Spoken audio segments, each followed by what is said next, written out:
Quiet on the set, man. Quiet on the set. Y'all too loud. Welcome. We gather today. We're going to take you through the multiverse. We're going to take you through everything. We're going to let you understand why film, TV, video games, anime is so important to the world at large. GR, what's going on? I'm good, man. How you doing, my guy? I'm actually a little under the weather. People... Weakness. Yeah, I genuinely think that. I think there's a disturbance in the force. The force. And... I just want you to know, if you are Viltrumite, you're out of here, bro.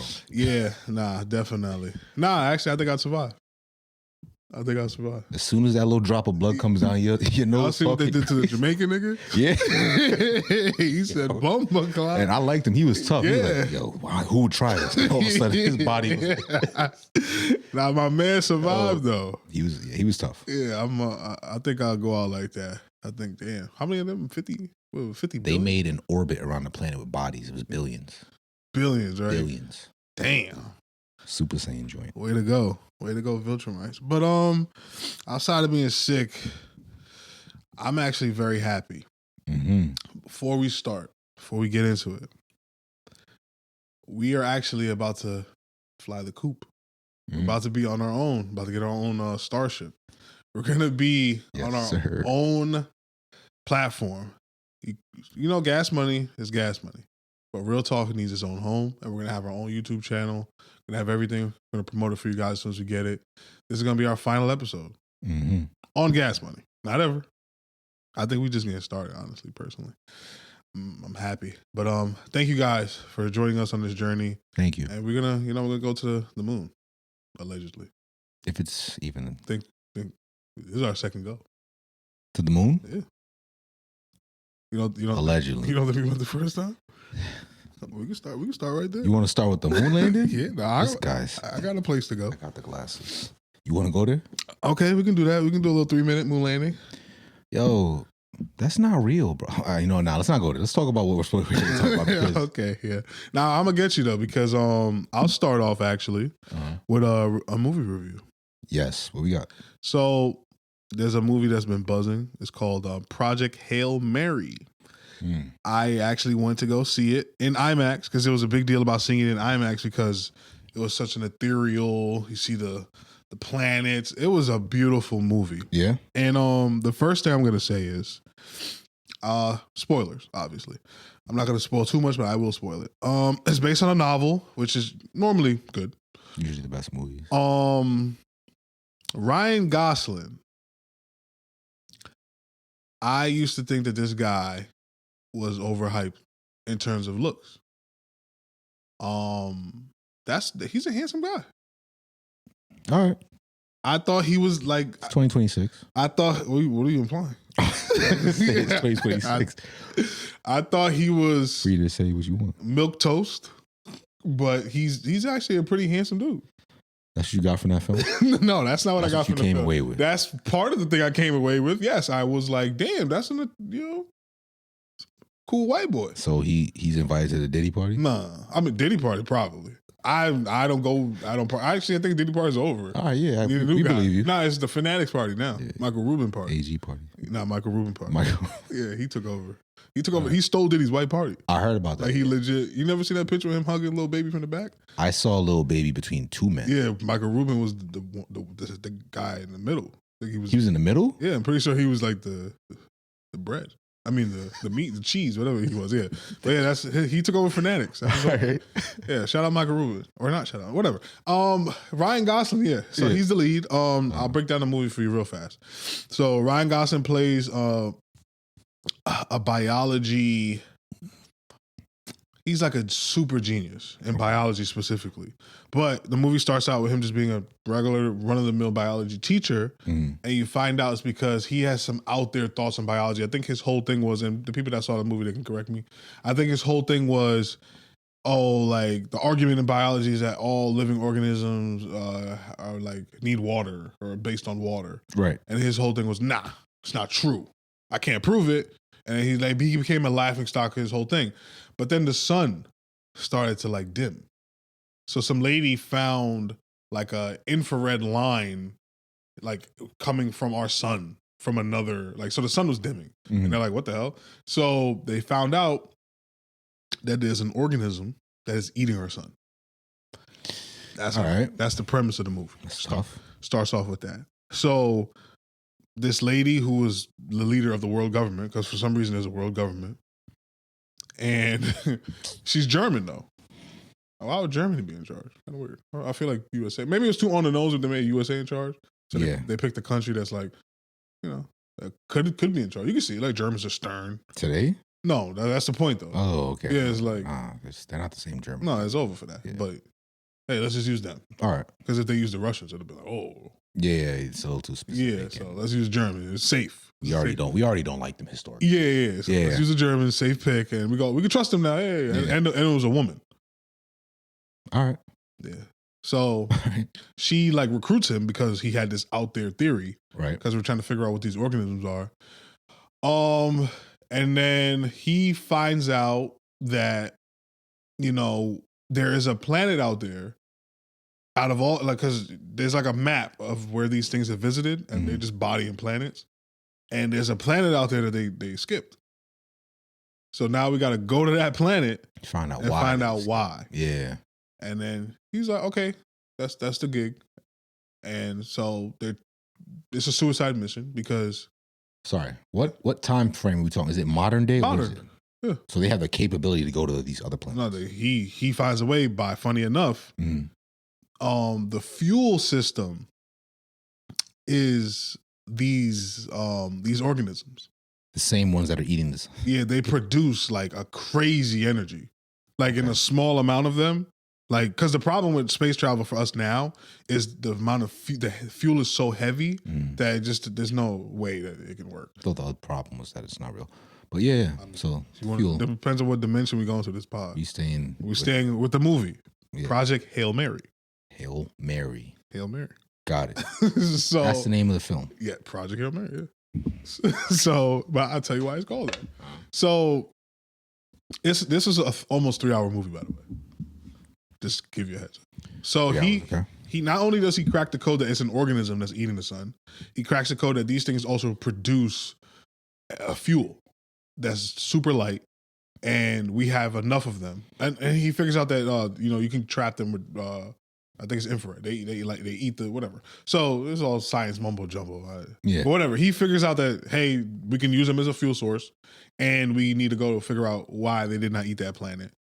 So he does the whole plan, and he's like, all right, I'm about to leave. And they're training up a team, because he's not an astronaut. He's just a biology guy. Right. And all the astronauts understand this is a one-way trip, because we don't have enough fuel to go both ways. You're going to get there, you're going to figure it out, you're going to send it back.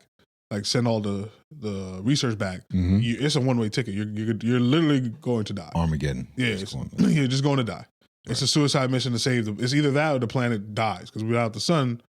We had a good run. Yeah, we had a good run. Yeah. So he was like, all right, cool. I did my job. He did his job. Yeah. And then while they're like training them, because they have to learn how to use this fuel properly, half of the science team dies. They blow up. Because the fuel I'm talking about. It's that powerful and potent. It's brolic. It's like a nuke. Yeah. But like in like a jar this big. So they die. And the German lady comes in very cold and callous. And she's like, we don't got nobody else, so you got to go.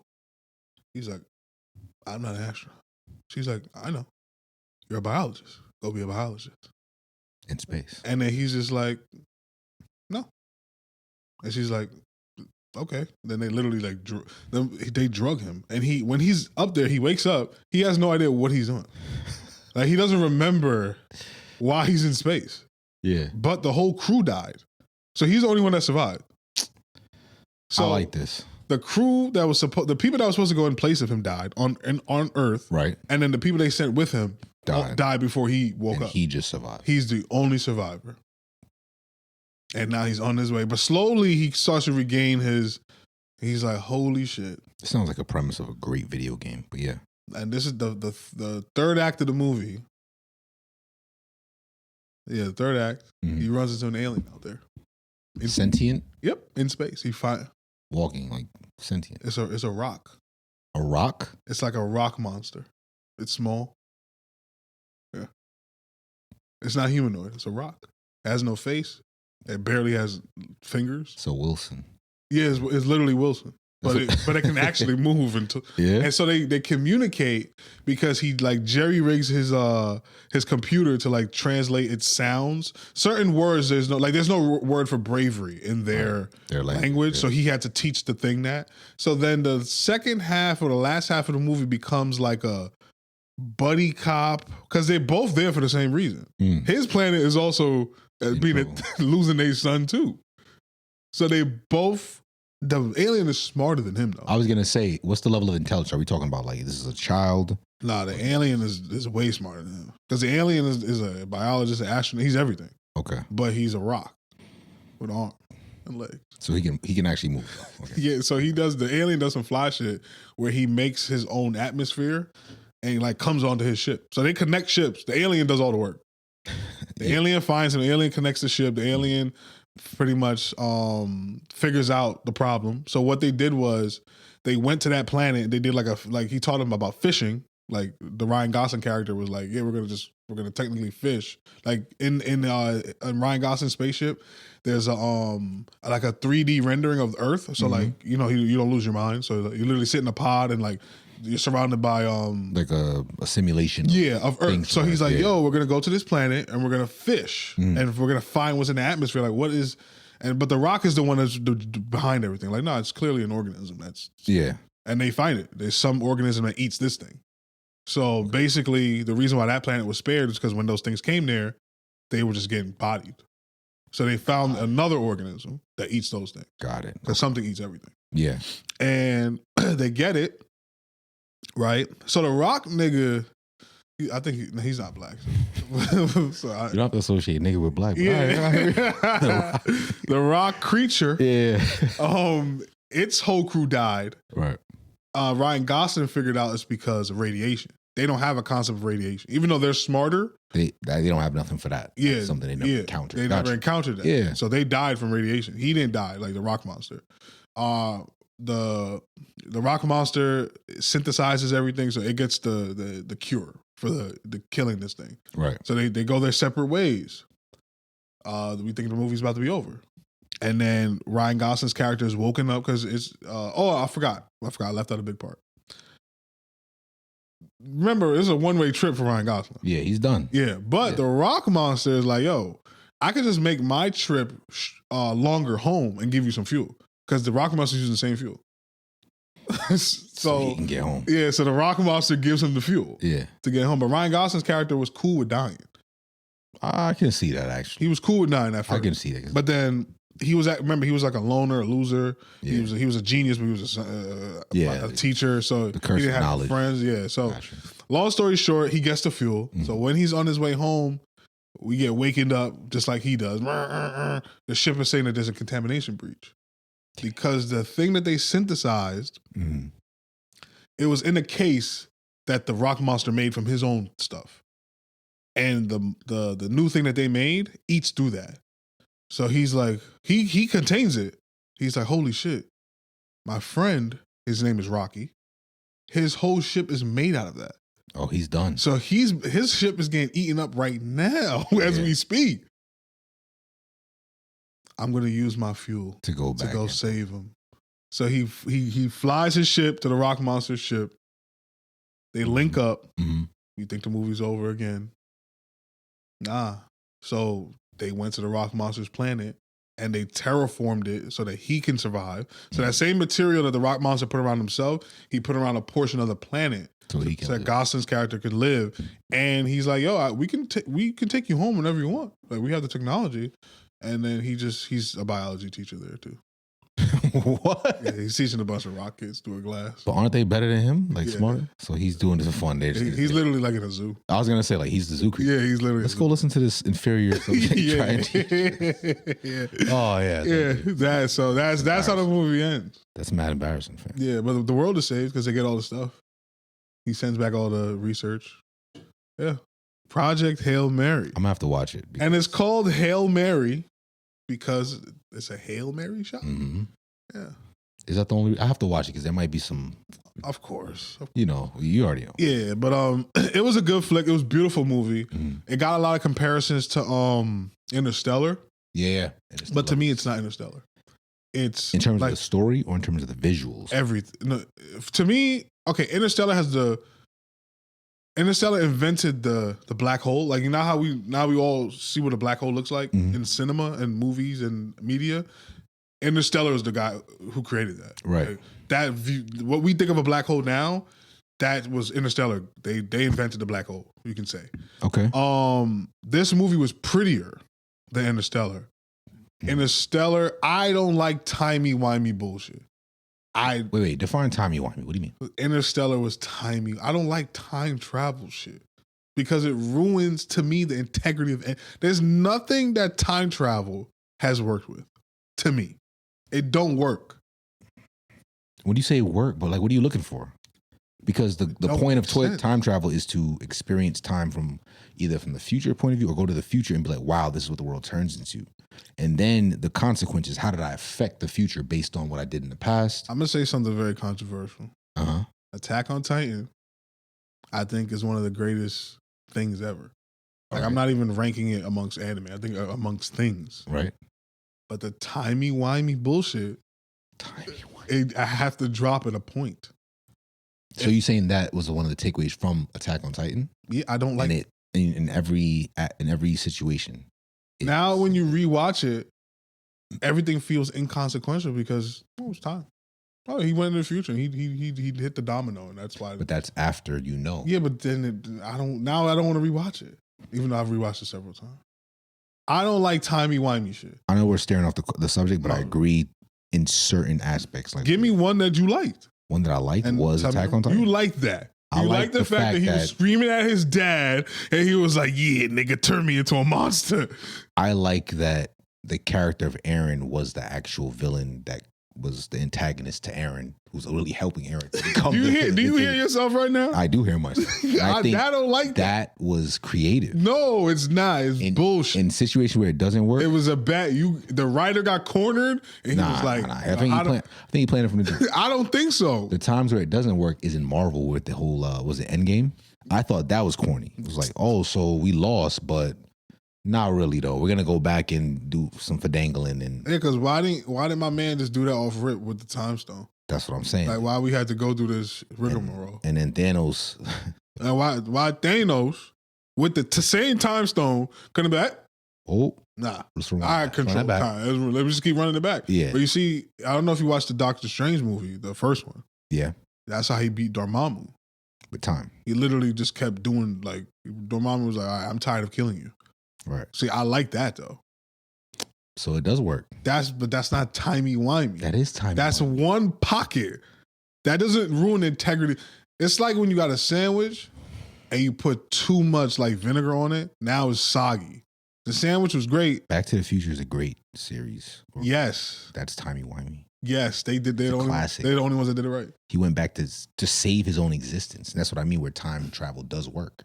Where it's like the actions in the past affect my future, and what I learn about the future might affect how I view the past and how I end. Do you see what you're doing right now, bro? I'm showing you what makes it interesting. I'm not rolling. I get it. I call it timey. You just admitted that a part of one of the shows you like, or one of the films you like, had time travel. Yes, you're correct. Exactly. So that's the exception to the rule. Everybody else sucks. So that means that should But I do understand with Interstellar why. It's just like, I get it. So this didn't have no timey-wimey shit. So already I'm like, cool. Interstellar is the better. This movie's prettier. Ryan Gosling, pretty. And let me see where we're going with this. And AG parties, I ain't going. Listen, he made me a believer. And what I would say is this is closer to The Martian and Castaway, because remember you brought up Wilson, than it is to Interstellar. I think Interstellar is his own thing. I think this is closer to The Martian and Castaway. Yes. And what I like about what you just brought up is that this is an overarching subject, but a lot of the films that are coming out in more recent times are really recycling the plots from past successful films and just changing the circumstances. What if I gave you this statement right here? What's this statement? Every story has already been told. I would agree to a degree. Okay. I think there's stories that have not been told because they would break up the narratives that have been pushed and solidified. Okay. A hero's journey. Mm-hmm. Anakin Skywalker. Sympathy of the villain. We've done that. We've done that. The big father reveal. Uh-huh. Two perspectives that are both seemingly correct. It's just a matter of how you look at it. Done that a million times. The hero's the monster. Mm-hmm. The solo mission, whether it's like you said, Castaway, I Am Legend. You know, we've done that. So Project Hail Mary. I'm gonna give it 7.8. 7.8. Yes. Solid film. I'm gonna have to watch it to now fully understand your perspective on films. Matter of fact, just real quick, what would you give Sinners? Because we already discussed these films. Oh, Sinners, 10. Clean 10. 10. All right. And One Battle After Another. How would you rate that? Because I remember you said it was slop, but you said you enjoyed it. It was good slop. I think it was a 7. So a 7 is good slop. So this was a little bit better than good slop. Yeah. This wasn't slop at all. But you gave it a 7.8. Yeah. It's close to 7. Close to an 8, but you know. 0.8 is a lot. It is, but. It's almost an 8. It's still not a full To 8. me, it was missing. It's in the realm of slop. No. Because there's movies that aren't slops that are lower than 7. Okay. I think I just don't like the word slop. Then. No, yeah, slop is just a buzzword. Because for me, slop was, like I said before, Wild Wild West. But that's good slop, though. You didn't enjoy Wild. I love you Wild put that Wild shit West. on right now. You're watching it. I watch exactly. That's I'll watch. What are we debating here? Well, I say it's a 7.8. No. What is it? To me, it's more like a 5.8. It's a 5? 5.8. You gonna sit down and watch a 5? Yeah. From beginning to end. 5.8, not a 5. Nah, you're not watching a 5. Yo. You You love that movie. I do love that. Yeah, it can't be a 5. This is my thing, right? Slop is, you know that it's not good for you. Okay. But it hits the spot. It's like that slice of pizza, like right after the club. Like that slice is more like a pizza. Oh, the whole pizza then. I didn't know how far. I forgot. I'll listen. Yeah. So yeah. Yeah. But it's not a gourmet meal. But at the moment, this is the best. Yes. In the moment. Yes. And that's what. Wow. I guess you. I like that. You convinced me. Yeah, I'm telling you. It's still not a 7.8. But you convinced me on the concept. As long 100%. as it's not a 5. Yeah, I mean. That's bro. I'm not watching a 5 twice. In the moment, a 5. It's 10. No. And that's multi-leveled. We can go from film to food to women. Okay. I like what you're I'm just saying, I'm being really honest. 7.8 for Ryan Gosling, man. It was missing for Ryan? Because his acting or because of how he looks? I'm not sold on his acting. I was gonna say, because I was thinking while you told me about this. Sold on his acting. Ryan Gosling is an example of why, when it comes to acting, there are definitely levels. And you watch where he started as a kid, obviously, with the Disney. He's a part of the Disney camp. And you watch the films he's done, whether it's The Notebook we'll jump all the way up to Barbie, and then now this. First of all, there's versatility in him. Oh, remember the Titans? He was in that too. But like you watched his journey, and I think he's gotten better and better. I'd have to see it for myself to see, but I thought that he did good in what was it, The Notebook? And that was early on. That was like 2. Nah, this is probably his best acting performance. Really? But it's still not there yet. And this is coming from a dude that's sitting on a chair somewhere. Ryan Gosling, when I start making movies, I'll hit you up, brother. All right. It's a good looking man. So I'm sold on the looks now. 2026. Nah, because before they was hitting him with the sexiest man alive. I'm like, he's just a squinty guy. Like, what's the big deal? Yo, those are not squinty eyes. They're called bedroom eyes. Bedroom eye wasn't working, but something about this movie, it worked. I think it's because he wasn't playing. It worked on you? Like a hunk or anything like that. Like he wasn't even charming. He's not. You see, if I'm Ryan Gosling, I'll never try to play the hunk. Yeah. There was I can't remember the film. It was him, Eva Mendes, Mahershala Ali was in it, I believe. It was like an independent film almost. Mm-hmm. Who else was in it? Someone else was getting Bradley Cooper was in it. I can't remember the name of the film. A lot of names. Yeah, it was big names too. And he was like this like a carny in in carnivals. Yeah. And he met this girl that he used to know, and I think he got her pregnant, and she ended up with Mahershala Ali. He did a good job in that film. He didn't play the hunk. He played that scraggly white boy, from around the town. Yeah. And that's where the charm was. If he tries to play the hunk, it's not going to translate well. You have to be self-aware of who you are, how you're built, what you look like, what you favor. Yeah, he definitely in this role, I was like, he's like that teacher in your school that's cool on the low, but he's like, kind of feel sorry for him. If you get in my face, I'll do something to you like that. Yeah, chill out. Yeah, but Mr. Bradley, relax. Yeah, but he's like, but you're cool with him normally. Yeah, but he's also a genius. Right. So a nerd. Yeah, he was definitely a nerd. Yeah, but he was a good looking nerd though. All right, I'm not making you uncomfortable. It's not making you uncomfortable. You keep talking about it. I'm like, all right. That's one of the takeaways from the movie. That he's attractive. He's a good looking dude. Attractive. I wouldn't use that word. All right. I mean, what you want me to say? Like, no, nothing. I would see the next Ryan Gosling film. Yeah, for Ryan Gosling's good looks. Yeah, we got this on. Yeah, it's recorded, bro. You got it. I'm mad at that. All right, shout out Ryan Gosling. All right, where do I pivot from here to make myself Disney camp? Make myself feel tough. I gotta be macho now. Nah, you good. Let's keep it on film though. I want to get into your review. You finally sat down and watched what I called good slop. Twice. One battle after another. GR, talk to me, brother. I just got to run back through this film again. Do it. Number one, we talked about Delroy Lindo's You about to break my heart, aren't you? No, I'm not. Delroy still got it, but not by much to me. Okay. After watching Sean Penn. That's fair. And when I tell you the reason why, you're going to understand. When you are playing a villain, if you can get the audience to really hate or be disgusted by you. That's a skill. You are doing your job. And I hated him at first. I was really disgusted by him. And he really drove it home when which is obviously a spoiler, but I'm sure you guys have seen it by now. When he finds out that girl is his daughter. I think her name was something. But anyway, he finds out the girl's his daughter. And he's still willing to get rid of her. Yeah, he's like, nah. And he's actually talking to her like a father. You need to make yourself look better. And they have a little back and forth.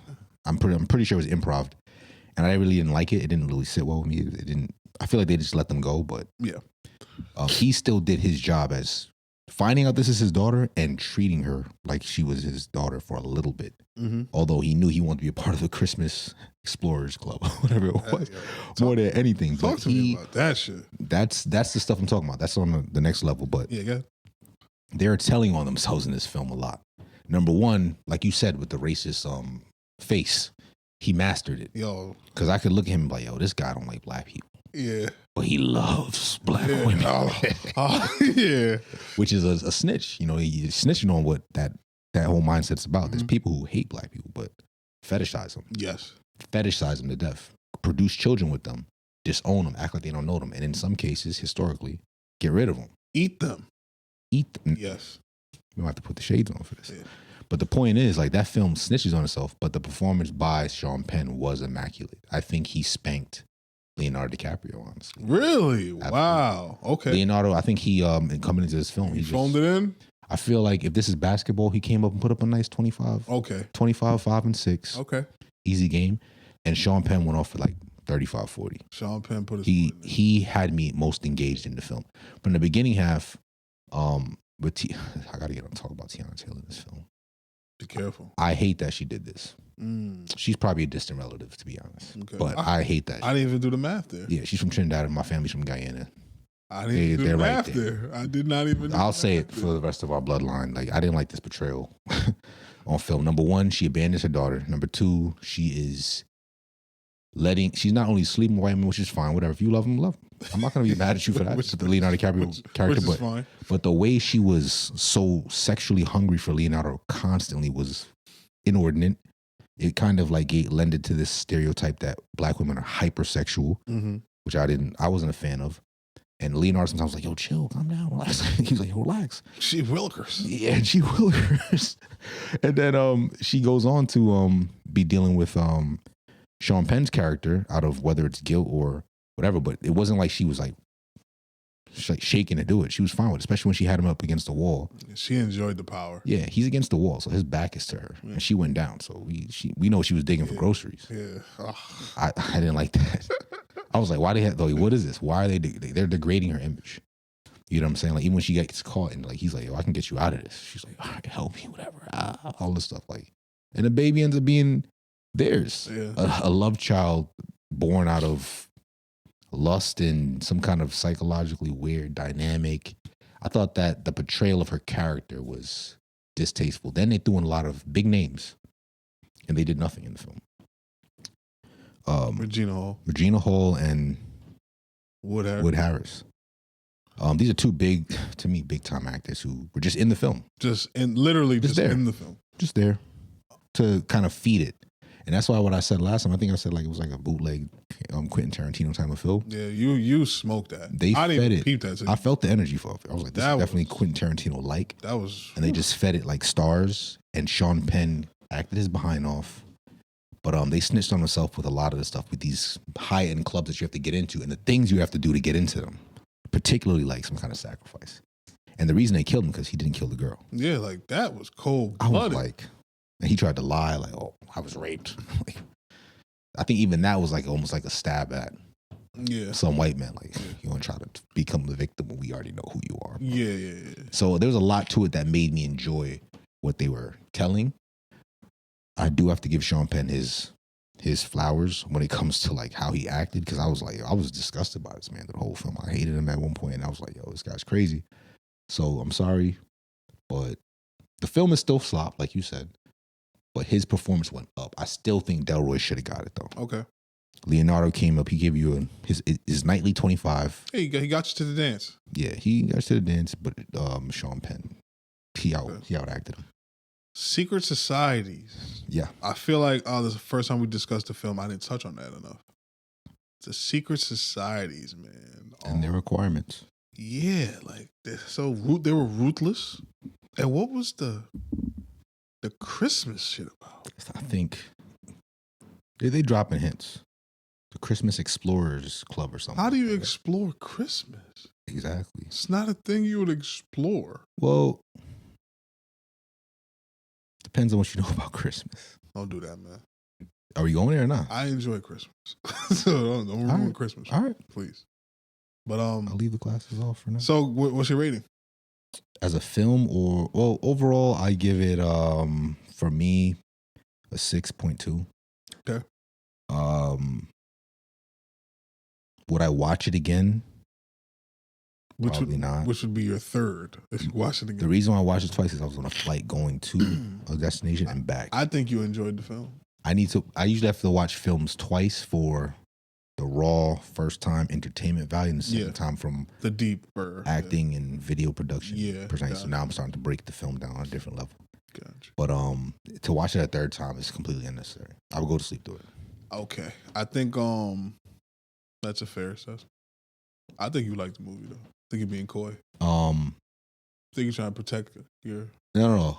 I did also, I can't remember, I didn't learn her name. The girl who played the daughter. I thought she did really good. Oh no, she definitely did a good job. She needs to take some of Zendaya's roles. I think that's a little crazy. Not role like in like a big show like Euphoria, but like some of the stuff we would cast Zendaya for. Like, you know what? Let's try this girl. Okay. Think she's ready for it?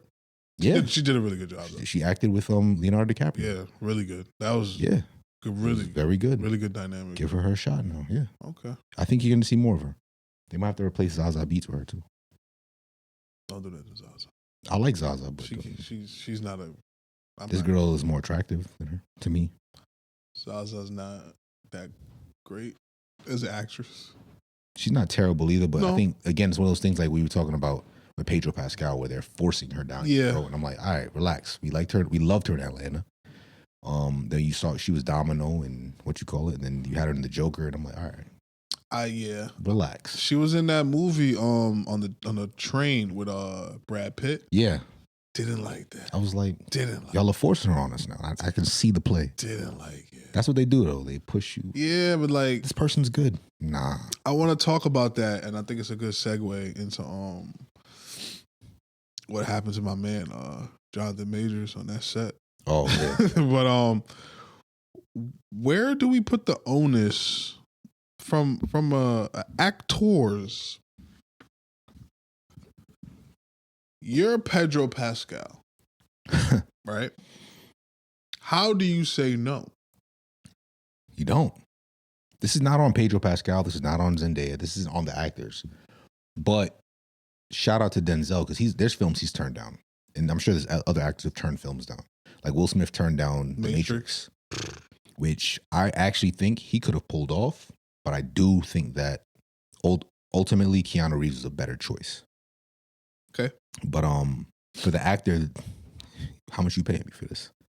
Oh, this is a $10 million film. I read the script. I hear what the producers and directors are saying. This could be big. I can see myself doing this. I want to do this. And yeah, I'm doing it. You know what I'm saying? But it's really on the machine that is Hollywood to keep pushing these same people. And then that pushes us into, the third and fourth dimension and stuff. But the point is, it's not really on the actor, in my opinion. Okay. So let me pitch another question to you. Mm-hmm.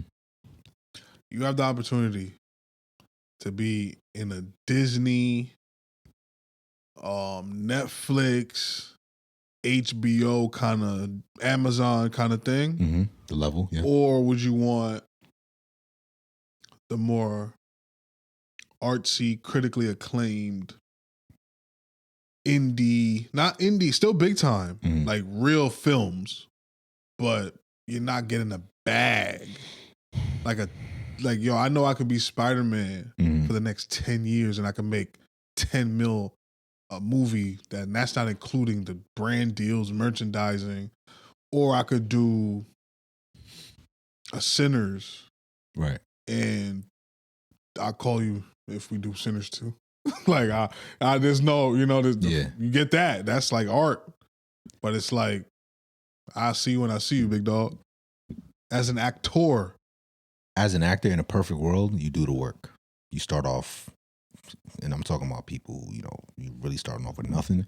You start off with your background work. You start off, because background work will teach you to set. One, you start off doing student films, free work, whatever, cool. Then you go and start auditioning to independent films. All this time, you're building experience. You're getting the opportunity to act. You're getting to see stuff on film and watch yourself. You do your theater work because that builds the range, the endurance we talk about. That's the thespian aspect of it, right? That's the actual heart of acting. Yes. Anyway, you go the long route, and then eventually, after doing independent films, you get your first big break. Like, oh, we're gonna have you in a supporting role in another film coming out. You're not gonna be the main character, but you'll be here. And that's where your acting chops from all them years versus this person who might have skipped a few levels. This is where you end up spanking them on the big screen. And then people go, yo, it was a great film. So-and-so did a phenomenal job. We loved Brad Pitt. But Eric Bana playing Hector, he brought a lot of nuance to that character. Whereas we looked at Brad Pitt and said, yeah, he's attractive. He's strong. He's powerful. He's playing Achilles. But in some of these one-on-one, scenes, this guy who did the for me, in a perfect world, you go the long route, which is where I'm at. Yeah, but nobody want to be fucking Eric Bana, bro. Eric Bana. No, nobody wants to be that dude. Let me not, you know what?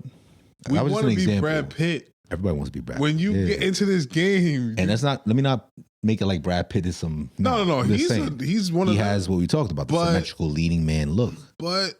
He's had his grind. Yeah, no, of course, but we not. Yeah. When we think of actors, he's not. I mean, like. We got to think of a good example of that then, because you can see those who've done the work. Daniel Day-Lewis. Okay. He's not box office. He's not a household name. Right. But when you're talking about stealing a scene, like you get cookies. Like you talking about. I'm not trying to sell. I want to make a biopic of my life. Like obviously you can't do it, but if I'm a white guy, I'm gonna get Daniel Day-Lewis. You know what? Let's take it to a street level real quick. Let's talk about paid in full. You had Wood Harris. This guy has, at that time, was still pretty young, but he has some acting chops. He's an actor. You have Mekhi Phifer, who's also an actor, a New York guy. He was like playing himself. He was still probably the star in that era. He was hot. He was hot. And then you have Cameron. Yeah, he's a rapper. Cameron. He stole a lot of scenes. Bro. Yeah, he did. Even a scene that's supposed to be dramatic and I'm not moving. Niggas get shot every day. He just eating chips. Yeah. Get shot every day. Yo, pull your skirt. I know you don't like that. You know what I mean? Like, so in that film, Cameron is a legend. Yeah. But the longevity and the ability to act on different, Wood Harris got it. Yeah. Mekhi Phifer had it. You know what I'm saying? But that's what I mean. You go the long route, you start with the little trash films that we look back and go, oh, Wood Harris was in that? Yeah, he was on his grind. Yeah. He has longevity. Now he's being thrown into a film like One Battle After Another just because he got a nice check. I got one more layer for you on this question. Mm-hmm. Today. Right. Would you rather be a bottom 8 movie star? Bottom 8. So if there's 10 movie stars. Yeah. And we're talking about today. You're probably 8 or 9. Or 10. You're that bottom rung. Right. But still you're top 10, but you're nowhere near number 1. But you're top 10. All right. Today. All right. Or would you be top 3 on TV? What would I rather? Mm-hmm. On TV? What do you give me the what do you like what is the exchange here? What are we talking about? Like when there's a new show about to launch, hey, we about to do Luke Cage. It's you. Yeah, you get the first dib. You could turn it down. Or I'm trying to think of a movie. Or you Ryan Gosling, you doing Project Hail Mary. I think I'm talking about what they about to do Lanterns. Mr. Taylor, you want first dibs? Nah, let the other black dude get it. All right, we about to do Lovecraft. Mr. Taylor. I'll go with top 3 then, yeah. You get top 3 in and there's an TV. advantage. There's an advantage to TV. Because that's where I found Jonathan Majors. Yeah. TV. Lovecraft. And I was like, who's this guy? And then I was like, whoa, who is this guy? Because he was acting next to my man from The Wire. God rest his soul, he died. He was gay on The Wire, though. And he was gay in that show, too, now I think about it. Yeah, he was. I know you're talking about. Yeah. I'm mad Michael at his name, but he got that big. Yeah. He got that big. Yeah. He's another good actor. So. And Journey Smollett. Yeah, I know. I have a thing with Journey Smollett. Shame. Yeah. But, yeah. She's fire, though. So that's a good looking one. She's fire. It's a good looking woman. And she can act.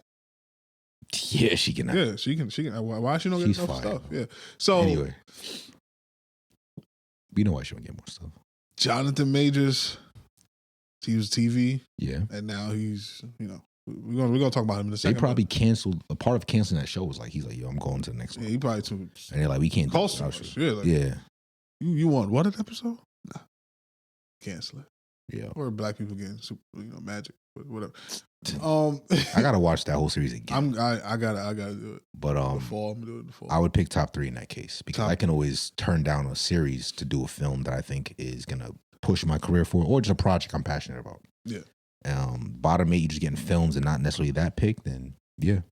I think the problem with film for me today is how many movie stars are there? If you're not those top 3 guys, are you even a movie star? Who are these top 3 guys today? If you had to name 3. Oh man, who's box office today? They drop something and it's like it's gonna go hard. Michael B. Jordan, go ahead. I'll give you that one because right now he's got an Oscar. He's hot. It's probably Timmy. But like, I don't know if the numbers reflect that. The culture, because like Michael B. Jordan is the biggest star to him right now. No, I think Michael B. Jordan is 1, 2, and 3. Like that's how bad it is. Like there's no. Does Keanu Reeves count now today? He's not in that. Robert Pattinson? No. I think it's talking about if they put a film out, it's going to make bread. I think it's just Michael B. Jordan and Will Smith. Maybe Leonardo. He's still there. Denzel still got it too. Yeah, so we're talking about it's almost like it translates to sports where it's like we're still running off of LeBron. There's no like Timmy's the closest one, but again, I don't know if he does the numbers. No, that's why he needs to have the films under his belt. Like what we talked about in episode 1, he has to cook in Dune 3. He has to be. You have to show up and beat everybody. Dune 1 didn't sell well because of COVID, and honestly, I don't think he was ready. My son Oscar Isaacs, he pieced him up. He definitely, but that's Oscar Isaacs. So yeah, what are we gonna do about that? Yeah. Dune 2, it was a lot of working. There was a lot of people lifting in there. Yeah. And my man came through. Elvis came through. Batista. Yeah. The mom, I forgot. She's somebody too. And then now this one's kind of seems like they got Robert Pattinson in the new one. Really? Yes. I didn't know that. Yes, he's blonde. He bleached blonde. He walking through the desert, eyeing people crazy. Hey, Rob Pattinson's doing a really good job in the second half of his career. He's underrated, I think. Yo, he was in Harry Potter. Yeah. Whoever played his father killed that role. You see, the problem with Robert Pattinson is I think he got the same thing that Tom got, which was the Twilight shit. That shit had him in a headlock for so long.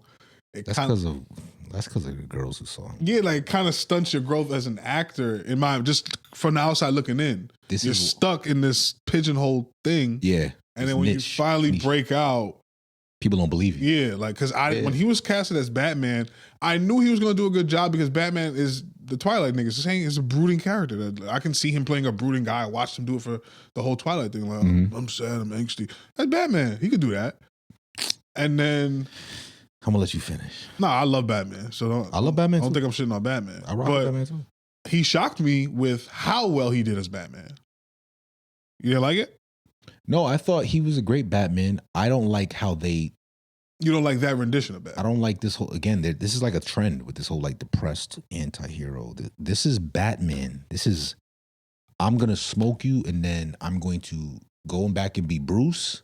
And get women. Yeah, so that was my only knock on his Batman. Was Batman and Bruce were the same character. That's what I'm saying. It's always been a stark difference. Like they were literally the same. The actual alter ego that's the cover is actually Bruce. Yeah, Bruce is the Batman is the act. Is the guy who lost his parents and is out here for revenge. And you know what's low key that they don't do no more? Where's the happy Batman? The Batman from. Where he has the blue suit, the bold. Is that the Bold and the Brave?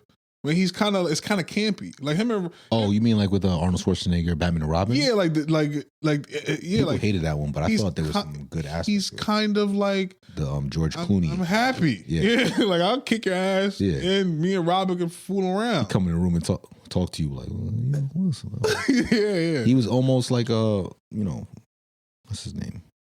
Iron Man. Yes. Yeah, he had those fun moments. But then, and that's a real thing because Batman in the comics and in the animation would make jokes. Yeah. On Superman or whoever. He would actually make. He would dip Superman's chip every time. Yeah. Superman couldn't do nothing with Batman. Couldn't do nothing with that guy, and that's why I didn't really like the Robert Pattinson rendition. Okay, not against his acting. Yeah. Nah. Okay. But I will say because he tried to jump from Twilight, which is a largely female, loved series, and you tried to jump into Batman, which is largely male. It's like, yo, we know that you're from Twilight. We don't believe you. Yeah, and then Colin Farrell with the greatest penguin ever. Oh my, yeah, got a series off of it. Then he got the series. Yeah, like you got spanked again. This Colin Farrell, but that's Colin Farrell. Yeah, he's also Bullseye. So yeah, like this guy, he erased Bullseye, but I still remember. Yeah, he knows his way around this comic book because he did the first comic book run. They do that though. I think a lot of times these younger actors, younger in terms of resume, they bring in these vets who they know are going to spank them to, almost like inject a steroid into the film. So now I like the film. And it gives more credibility to this new actor, like Oscar Isaac with Tim. But it just, to me, from our perspective, it makes them look kind of like weaker. Yeah. But for the film's purpose, the money. Yeah. So just back to the OG conversation. I think Michael B. Jordan is 1, 2, and 3. I guess right now. Who else is box office? I'm trying to think of someone who would just be. It's him, and then there's the Marvel Universe. We gotta go to the girls. Well, if we count the Marvel Universe, then you got my boys on there. Who? Mr. Holland. He's on there. If we doing that, but I think that's a cheat code. That's why I don't think it's fair. I didn't bring him up. You think Tom is that guy because of at all? Yeah. I think Tom is that guy because of Spider-Man. Spider-Man. Yeah, no, it's because of Spider-Man. Toby. It's because come on. You got to understand. During that time, there was no Marvel Universe. There was Blade, and then there was Spider-Man. Yeah. Blade was phenomenal, but when we brought into the commercial level of Marvel, you can't make Blade commercial. You couldn't, and Toby Spider-Man, yes, is why we have a Marvel cinematic universe. I don't because know. they saw the success level. I don't know if I'm gonna go that far, but you don't have to agree. It's not a bad argument though. But you can disagree with the truth all you want. It's not a bad argument. There is no Marvel cinematic universe without success. You're gonna have your day in court. I don't need to go to court. I'll give you your day. We can do the Toby Tom thing all day, but I'm gonna say it again for I don't want to count. viewers. I don't want to count Marvel. I'm gonna put some dirt in your eye. That's fine. It's a corny line, but when he said it, I was worried for whoever he was saying that to. Yes. Are you kidding me? Tom is not threatening at all to me.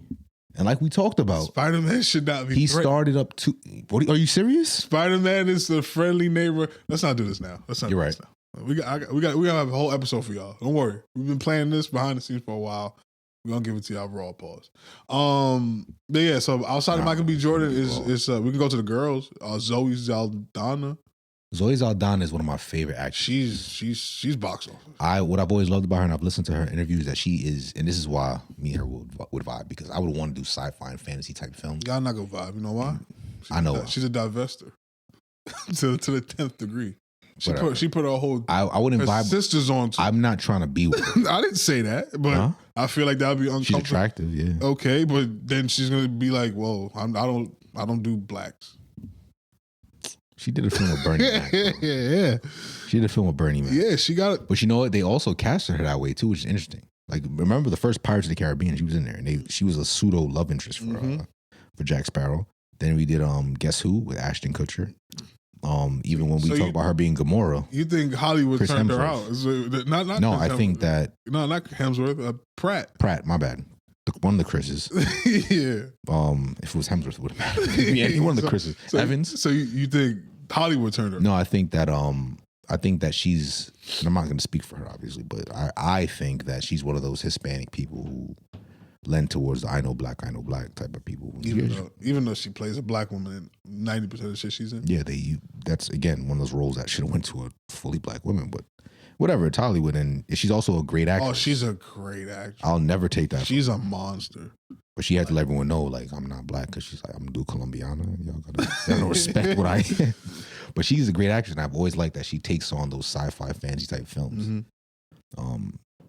Even when she got thrown off the cliff by Thanos, like, it was just, she acted it so well. Nah, like, she's literally trying to fight him. She's a beast. She's a beast. Yeah, I mean, she's phenomenal. But yeah, what were you talking about exactly? Box office. She's number 2. Right now, bro, Avatar.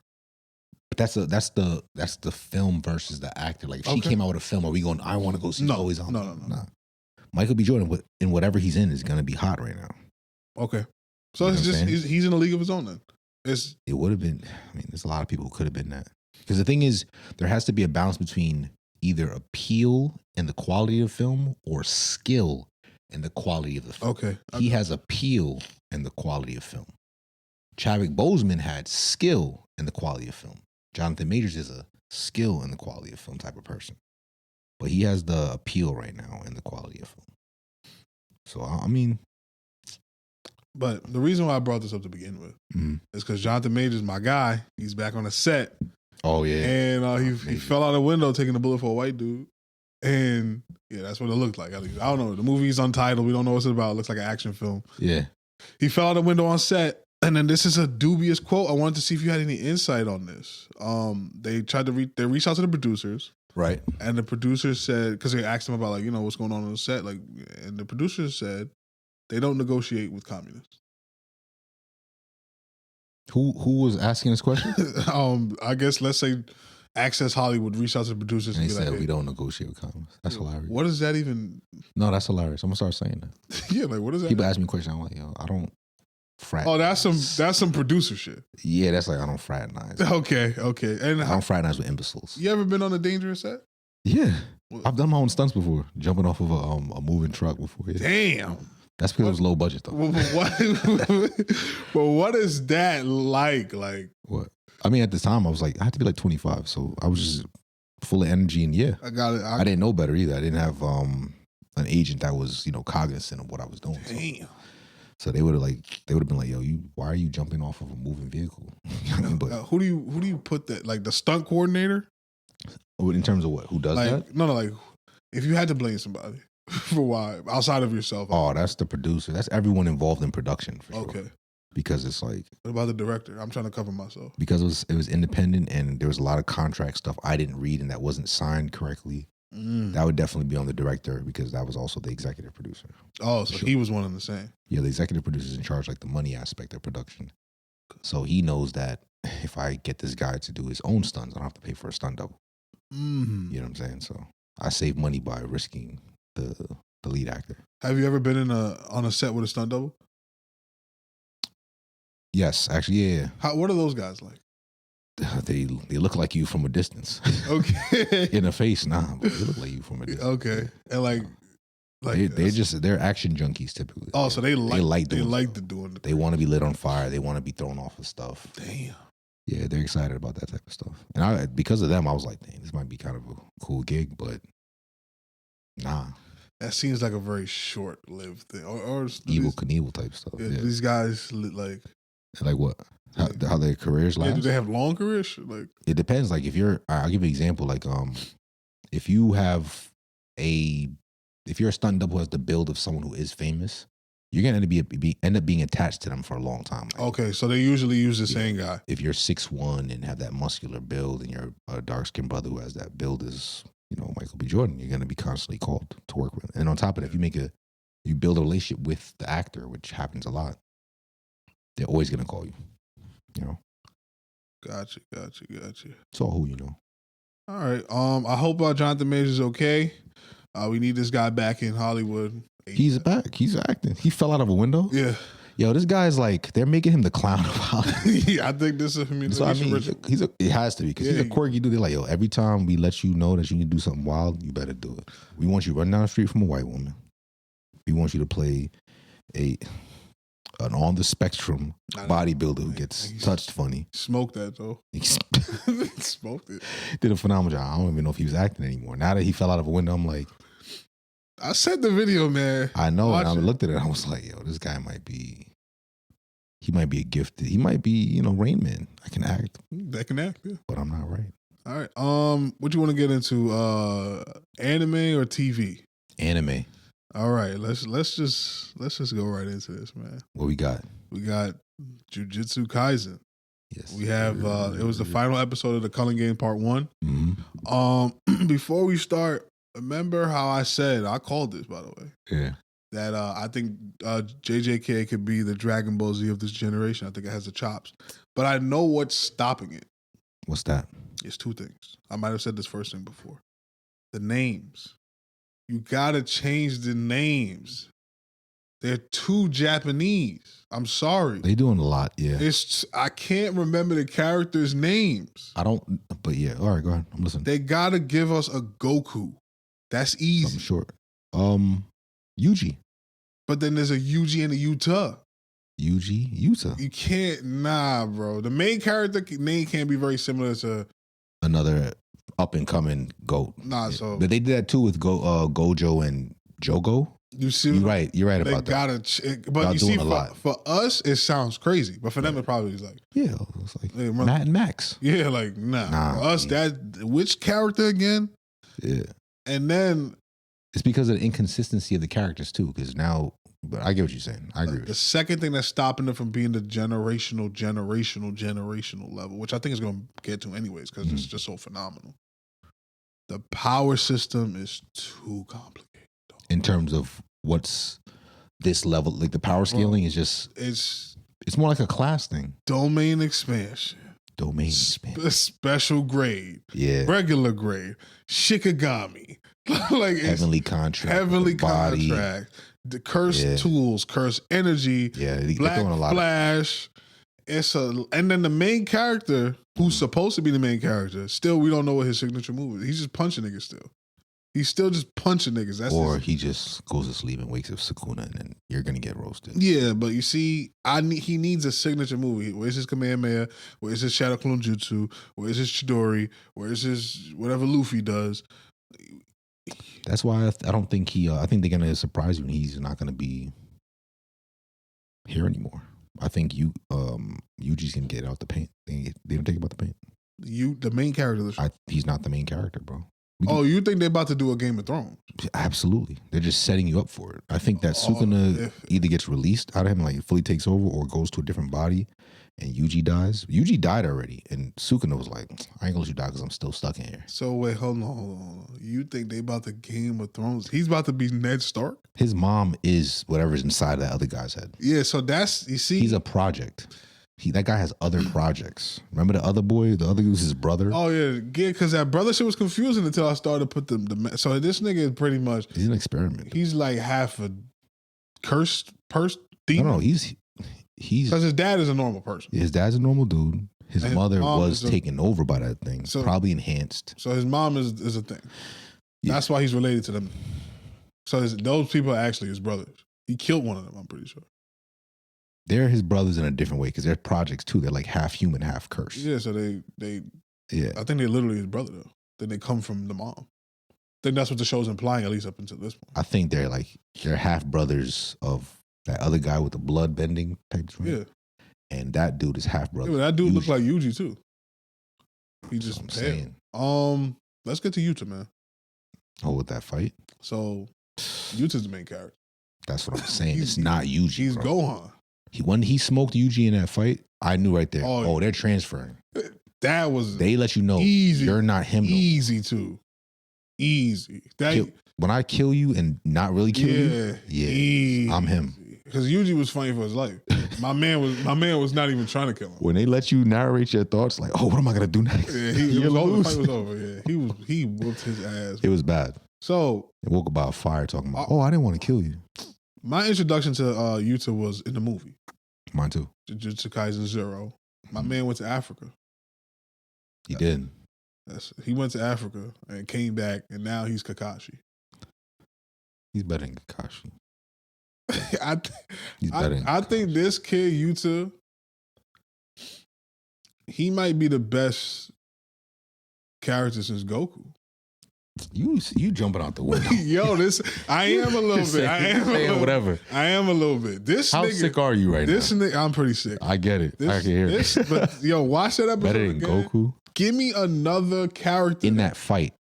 You talking about dog? The context of that fight that was amazing. Dog getting pushed to his limit and be like, oh, I got another. Nah, he didn't even get. That's the crazy part. We don't know what this. I'm gonna have to watch it again. Limit is. Doesn't have. He packed up the first dude. Mm-hmm. That guy got the shimigamis, like nah. Son. But you see the power system. He killed that guy easy too. Like he was like, oh, you're going. But they gave that nigga like the he couldn't even see him coming. Yeah. His eyes. Yeah, and they why they make him like Indian? What was that about? That's fine. Japanese people, y'all gotta stop, man. They might be the problem. And also, sometimes they're not as creative as I like because the guy who's like shooting cannons from his hair, I was like, and why was he so strong? That's what I'm saying. Like because they're like, oh, you think he's corny because he shoots a beam. Yeah, but they already did that with the other nigga with the half body thing. Yeah, and you know what his power is, right? His power is whatever's funny can happen. You know who that is? That's a mock on Guy Sense. Yeah, but like they talk about the narrator said him and Gojo, like he's on that level. That's something. It's the powers they gotta like. See, this is killing your point about it being able to be on Dragon Ball. I still think it can because Yuta's that dope though. So you're going to carry it. So you're saying he could be better than Goku? That's fine. No, I didn't say that. You see, now you're going too far. You're saying you said that. No, I didn't. Rewind the tape. I said we haven't seen a character this ill since Goku. All right, we'll check. Because he likes Sasuke, but like. He's nothing like Sasuke. No, but you see, like I thought this guy's humble. Sasuke. I thought because every anime got the nigga with dark hair who's an asshole. That's Megumi. Yeah, you see, but he's not even like that. Like, Megumi is like that. You're tripping. He's kind of he did a domain expansion. Yeah, and then it's not complete, but that was tough. Yeah, but like, see the difference. Domain expansion. He was like, he thought he was gonna lose that fight. Who, Megumi? Yeah. No, he strategized. But he wasn't as confident. Like the Yuta Sasuke got the same type of confidence. But Yuta actually could back it up. Sasuke has lost a lot of fights that the show, and that's my problem with Naruto's writing, is that Killer B killed Sasuke. Like he times. He legit killed him. I think he killed him 3 times. He legit killed him. And they were like, nah. He barely beat Daredevil. The particle style nigga killed Sasuke. It was what's his name? Obito brought him out. Like, Yeah, it's too much of that going on. Yuta don't got none of that going. Yuta, the nigga that could do that for Yuta is gone. No, we see can't do Ren that. saved him. You can't do that though, because Ren is like Ren. Her name is whatever her name is. Yeah, she's a Shimigami. You see, it's too much shit going on. Shimigami. Yeah, he has it all. He got every power. He has a powerful Shimigami. Yeah, he has the voice joint. Then he has the curse energy. Curse energy. He could piece you up with a sword, and he could punch you in your shit. What is he? Take your jaw. What is he bad at? Nothing. And he can heal himself. He's a healer. Yes. Heal himself. Heal other people. That part I was like, oh, he can learn your moves. Yeah. So that's why you say he's Kakashi. I missed that. My bad. He's Kakashi, but way better because he learned in the middle of the fight. Yeah, he did it better than you. And then Kakashi, who's my favorite character in Naruto, by the way. Interesting. He talks a lot. No, not even he talks. The show tells you he knows 1,000 jutsus. You don't have to see. The nigga uses 4 jutsus the whole show. And then after they gave him the double kami, that's all he used. Which I can't blame. Even after he loses the eye, you would think that he still remembers those jutsus. Yeah, but no. But they have to nerf him. They nerfed him and everything. Because the truth is, we're getting off topic, but it's the same thing with the third Hokage. They said he's supposed to be even better than the fourth. His fight was good though against the first and second, but but it's the bad writing part because we didn't know that the first Hokage was that nigga until after. Yeah, and then they had to come back like, oh, the reason why is because he wasn't fully reanimated. And then how did he lose? How did he die? Don't tell you who killed that nigga. They said he just got sick. He got old. They say Toby Rama got overpowered, and I'm like, I don't believe. Yeah, how did he lose? He lost in the fourth Ninja War when he sacrificed himself to save the younger guys, and that's when he told Hiruzen that he's gonna be the third. Yeah, and they said it was those 2 Kakaku brothers. Them niggas beat that nigga. Them and a bunch of other people jumped him to death. Rolling. That nigga got shadow clone that's Toby Rama. Yeah, he's one of them ones though. They don't talk about him. Yeah, I think all the tough jutsus. Yeah, he made all of them. 1,000 shadow clones. Reanimation. He's my favorite Hokage. Mine too. I think he beats Naruto's dad. Mine too. I think he part of my left. Didn't he invented it? Yeah, he first of all, Naruto's dad stole that nigga move. And just did it better. Allegedly. That's the only one you could do though. Yeah. Do 1,000 shadow clones. First of all, my man also is the reanimation jutsu nigga. That's what I'm saying. So how he lose a fight? Orochimaru said, he said, you're the Hokage I respect the most. So you knew what time it was. Like, when the freak nigga respect you. But Michael Jackson. I like you. Yeah, what's with Japanese people doing the Michael Jackson shit? Because they actually like him a lot. Why he always evil? Because he plays evil. Okay. Let me stop defending. I don't know why they got me. But it was Orochimaru, then it was that was my man from Demon Slayer. And they said it was 100% like Michael Jackson. The curls and the hat. Had the hat. I was like, y'all are wild. Yeah. Like, all right. And the look of disgust on his face. Humans. He's like 100%. He's like, I hate these creatures. And twice they made him like a turn from male to female with Orochimaru. Yep. And the other time he was a geisha. I was like, what's going on? Y'all are ODing on Michaels. Yeah. Unless y'all know something we don't know. Nah, how would they know? I don't know. All right. But yeah. But Yuta, yeah, that fight. Nah, that was, and that's my thing. Why I think modern anime, Dragon Ball Z is about to come out again, but I don't know. What is it? Tired of it. Yeah, but you got Boruto. Why you not happy about that? I said I'm tired of it. I know you hating, so I'm about to hate on your shit. I don't like Boruto either. So I hate Boruto. So you just stuck with what? I like JJK. Okay. I was gonna say the problem with JJK going to that level is solo leveling.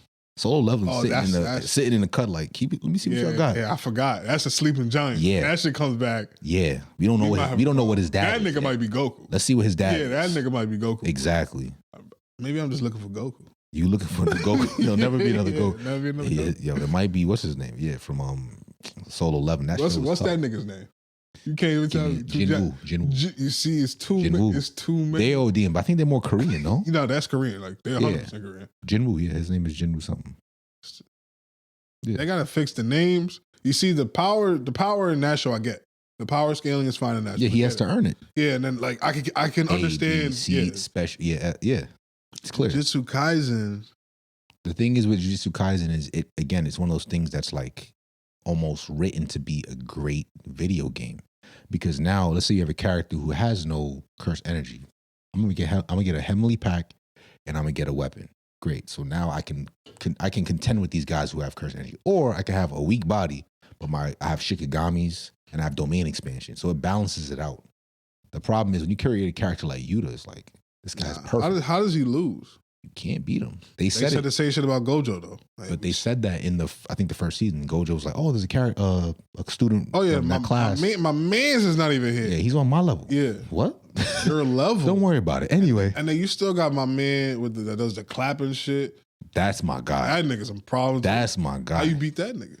You can't. Yeah, like unless you're whatever that dude was who cut his hand off. He still can. That nigga's a problem too. He was a problem. Yeah.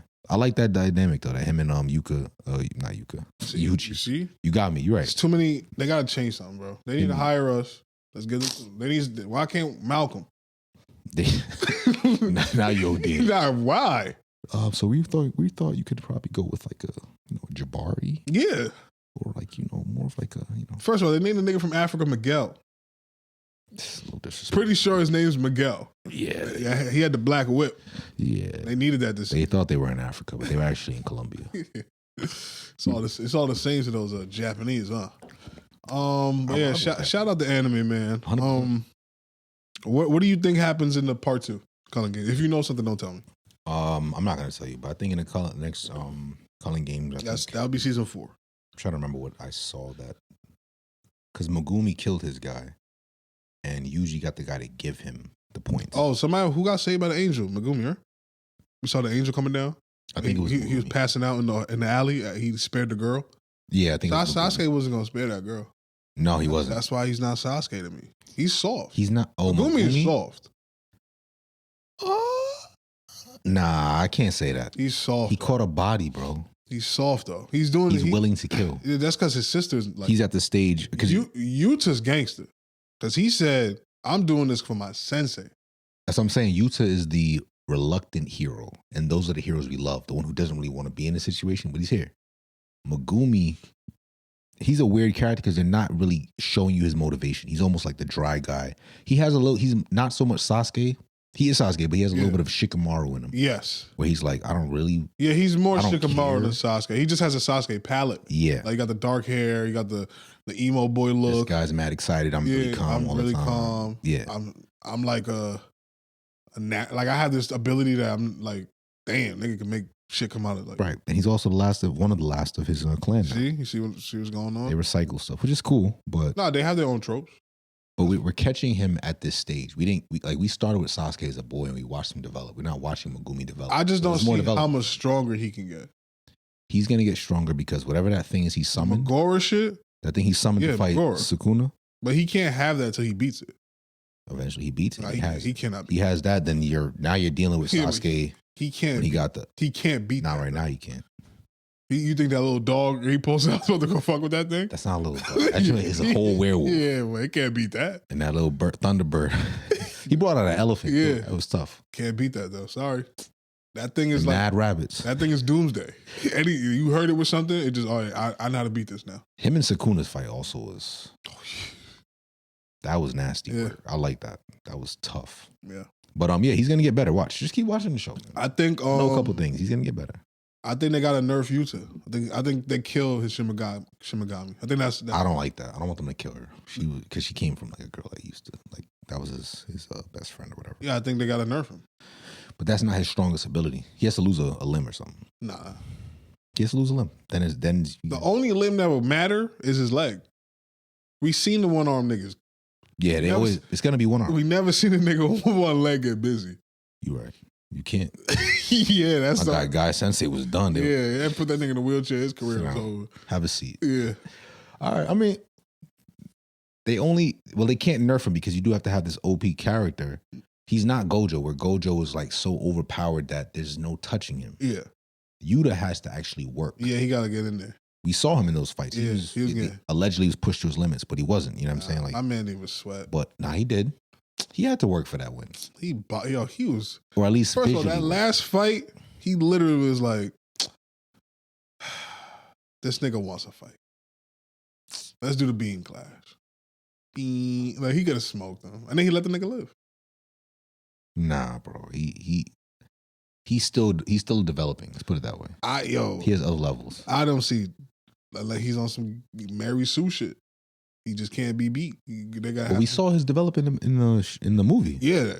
How much stronger can this dude get? What, they're gonna give him infinity too? Like, how much stronger can Goku get? There's always another level. So you're on the Goku thing now? Nah, because Jinwoo can always go to another level, bro. Yeah, I'm telling you right now, if Yuta and Jinwoo fight, I'm going with Jinwoo. I'm not rolling. You know why? Because Jinwoo lost to the nigga, the sword nigga. You know who Jinwoo is? Yeah, he lost to the sword nigga. What sword nigga? What are you talking about? The nigga, the what's his name? Ingrid, the nigga on his team. We're talking about solo leveling. Yes, the sword nigga. Think about that fight. Which sword? Which sword are you talking about? Who? The sword dude that he summons. When did he lose to him? He lost to him. Talking about the original red soldier yes, that he got? He lost it. Watch that fight. Oh, again. he's leveled up since then. No, but like he lost that fight. Yeah, but he leveled up since then. He lost that He's fight. not at that level anymore. Bullshit. That's what I'm talking about. Even if he fights Yuta and like it's a draw, in the middle of the fight, you can see level 1, level up. Like, yo, I ain't see Yuta lose no fight. That nigga lost that fight. That was Sasuke Killer Bee shit. Watch the movie again. Sasuke Killer Bee was a tough fight. Black. We gotta revisit. Let's just talk about that real quick. This dude not only I hate that they did him like this because he has the 8 tails, which is second to the 9 tails. I need to know the power difference between I need to know the power difference between a tail.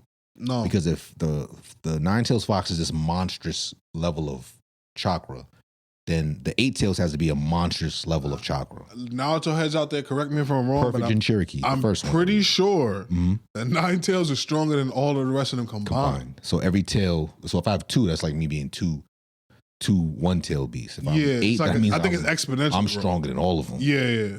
Combined. So then all right. I'm okay. That's correct me if I'm wrong, Naruto guys out there. I'm pretty sure that the 9-tailed fox is stronger than the rest of them combined. I can see that. Which is bullshit. Because, like, it is kind of whack. It's too much. It's too much. But either way, the way he beat Sasuke too was like, because we hyped Sasuke up to that moment. We're like, oh, oh no, Sasuke went to that fight like, oh, I got this. We got our Toski jackets. Yeah, we want to got a team with him, a support crew. This guy walked away with a tentacle. My man was freestyling that whole fight. Yeah, he was rapping and beat that nigga ass. Killed him. He really killed him. Then Sasuke also supposed to lose to the Raikage. Oh yeah. He saw the Amaterasu. He was like, and I lose on that. This is why I always respected Naruto, because they did black people right in that show. Yes, because this guy said, that's what they have over fire. 100%. Still came down with the fist and said, yo, get rid of my arm for me. Take care of this. And after that was still tough. Like, yo, come on, man. Yeah. But that fight, he definitely died like 6 times. Yeah, but I think Yuta's up there, man. No, he is for sure. Like, I don't know, man. There's more levels to him, and you're gonna see. And you put me on, bro. I forgot about that sleeping giant Jinwoo. Jinwoo's a monster. I forgot. Solo leveling. The Koreans got something to say. Yeah, they entered the chat. Yeah, they said we've been watching you. Watch like this. A hawk in the sky. Watch this. Is that fried chicken? Yeah, Korean fried chicken. Yeah, this is with the barbecue on the side. Yeah, they got us. And that was tough. That shit is hard. Yo, we about to go through that dude's history because his pops are showing up. Yeah, that's what I'm saying. Like, we haven't even seen anything yet. It's only season 1 and 2, whatever. You got that ant nigga now. That fight. Oh yeah, that was one of them ones too. Oh, that's right. He did get him. Yeah. Got the ant nigga. He's an assassin with mage abilities. I'm talking about summoning. Yeah. And it's not like OP, 1 or 2 niggas he can summon. He summons the army with generals. He got a big behind mage. He got the soldier. He has that big dude with the shield. Mm-hmm. Got the Ant-Man now. It's over, bro. He got a dragon. He has a dragon. That's right. He took the whole demon. Yeah. Right? Nah, he couldn't take the guy. But he took the dragon. He has to become a villain. You can't take demon souls. Right, he has to become a villain. Yeah, so you think they about to hit him with the Eren Yeager? He might have to become a villain because it doesn't make it. Because remember, he said, and I know this because I was just watching the episodes over. He says, like, every time I beat people and fight, like it's like a part of me is almost like becoming more cold. So at some point, he's gonna be the big bad. It has to happen. He's one of them Eren Yeager niggas. He's an Anakin Skywalker. Those make the best villains. Yeah, that's a fact. And they tear you apart. You're watching like, oh, man. That's my guy. All right. Yeah. Let's keep it animation though. We got Invincible. We got 2 episodes to review. I got you on the first one. I didn't get to see the second one because I was so turned off by the first one. All right. Talk to me. Out of left field, we bringing in hell and the devil, which is whatever if it's a consistent factor. But that character, I forgot the name of the detective from Hell, the demon. He was there for a while, and then he just was gone, and we were onto something totally different. And now we're back in Hell, and they were trying to summon Satan. So, from what I got from the episode, is that fell asleep twice. Satan and demons, their job is to protect the earth from even worse demons. This is the foolishness. So, my initial issue with it was the naming. Why are we rooting for Satan? Like, that's not problematic. Forget about, Christians and Jews and Muslims. Yep. Just in the social zeitgeist, Satan. Universally. That is just negative evil. person. It's evil. Yep. And we're rooting for this. I was waiting for the whole episode for this nigga to like turn around and be like, I'm evil. Never happened. No. This is the big problem I had as a person that, believes in Christ, that believes in heaven and afterlife, is that there's a hell, but there's no heaven. And Mark touches on this. He's like, well, if this is real, then because that usually be my argument with a lot of people, like, hey, you believe in witchcraft? Yeah, of course. You believe, in like dark powers and demons and ghosts? Yeah, of course. How do you not believe in God? Like, they gotta, like, you just think there's one way how this goes? So that usually my argument against people like that, when I do feel like arguing with them. Because for the most time, it's just, bless your heart, bro. You believe in whatever you want to believe in. Do what you want to do. So why, as a creator of something, because this is somebody creating this, Robert Kirkman, I think, is the writer, what are you trying to tell your audience? That not only is hell real and heaven's not, but we're going to redeem Satan? Exactly. I'm not rolling with that. I didn't like that. Yeah, you got the last I thought that episode was not good for two reasons. On a two-dimensional level, it wasn't good because it had nothing to do with where we were going with the show. The last thing we saw was Nolan having this righteous conviction to get back to Earth to talk to his sons and probably make things right with his wife or his ex-wife. And then we just jumped to this episode about trying to resurrect Satan. Yeah, we didn't even get Mark didn't get a power up. He didn't get he didn't discover something about himself. There wasn't no, like, the person he beat at the end died in 3 punches. He didn't do the Invincible gag about how he gets his ass kicked. So I didn't get the point of how it didn't move the plot. It didn't move the character forward. Tie it together. What is it? It didn't do anything. Exactly. Like, he just left and, like, is he going to recruit hell? Like, yeah. No, that wasn't even because he has no idea what would he be recruiting them for. Right. You know what I'm saying? So there was literally no other reason besides we're going to get a little 2, 3, 4, 5 dimensional, but hey, Satan's cool. Exactly. Like, what we message? We're normalizing something. Yeah, like that's whacked. And it's stuff like that ruins a show that has the potential to be so great. Because again, we're already on the scientific and space level. So why are we going into this realm? Yeah, like, just leave it alone. Yeah, what does it have to do with anything? So it doesn't make any sense. But I say all that to say, again, the ultimate goal here is to normalize something that we know isn't normal, which is people sympathizing with evil. Yeah, that's crazy. You know what I'm saying? So, and they didn't even like hide the depiction. They still had the horns. They had the tail. Yo, he red got everywhere. eviler when he got his power up. He looked more scary, like more demonic. Like, I rest my case. I don't get it, man. I didn't like that episode. The following episode, I didn't see though. I got you. That's what I'm here for. So AG's in the building for. Let me put you on. Spoilers, obviously. Spoil it. What's my man name? The CIA nigga. Cecil. Cecil. He goofed. We knew he goofed. When the minute that he did not burn that body. In Conquest, my man got up out of there. Retarded. He went to go link up with Thrag, I think his name is.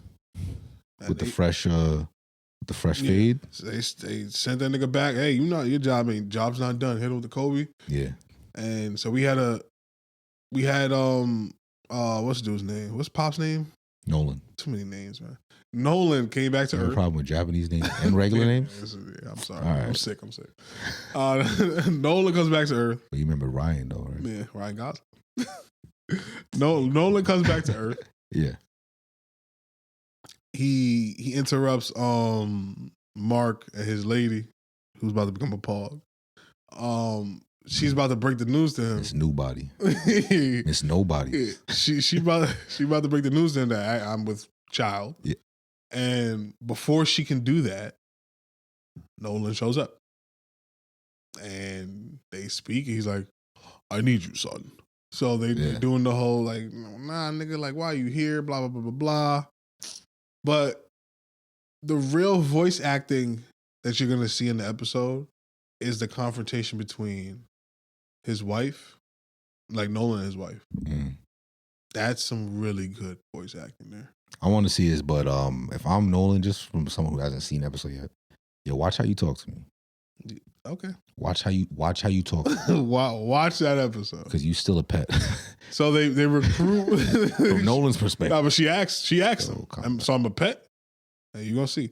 They recruit Tech Jacket.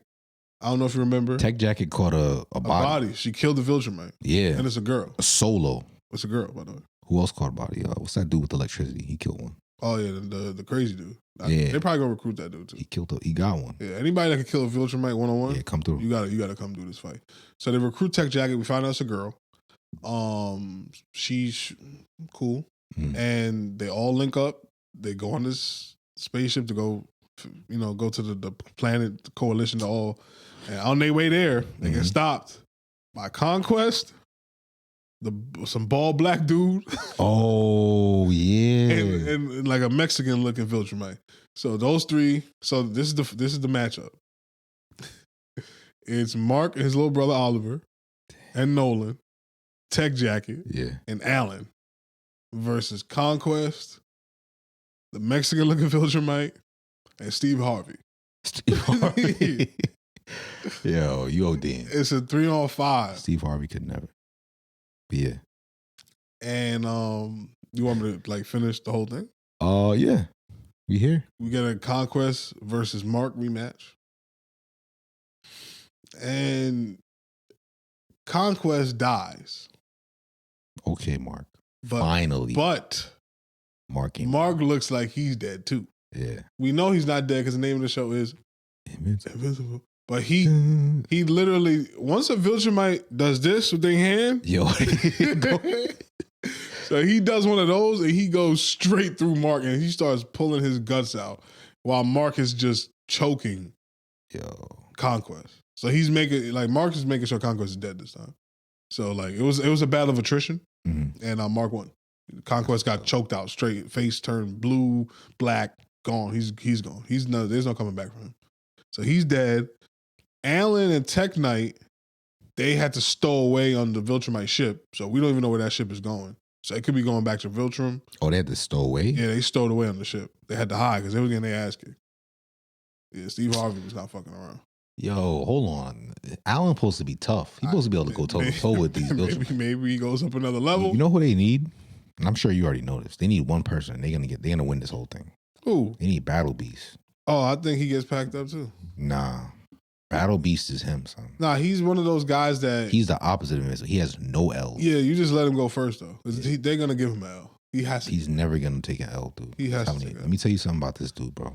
He fought the Guardians and Invincible. Yeah, but that's Invincible when he was trash. And he didn't kill them. You want to know why? They're not worthy of dying by him. That's how weak they were to him. I think Battle Beast is going to get packed up. I think they're setting him up for a big pack up.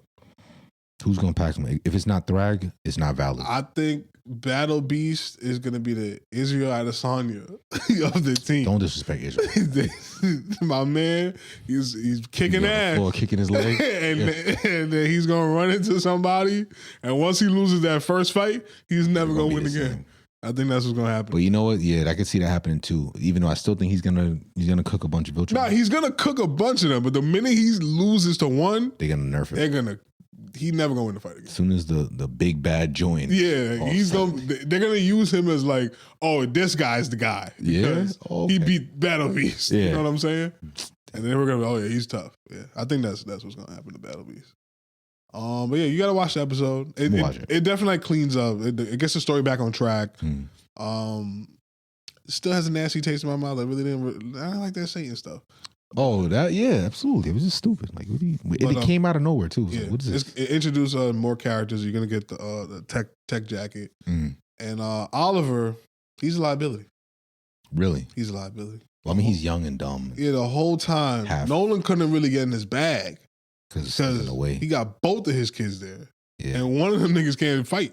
He when Mark brought Oliver, he was like, yo, send that little nigga home. Yeah. And Oliver was like, nah. You can't make me go home. You can't make me go home. You're not even my dad no more. Like, what's up? Like, who are you? My dad is Carlos. What's that nigga's names in the crib?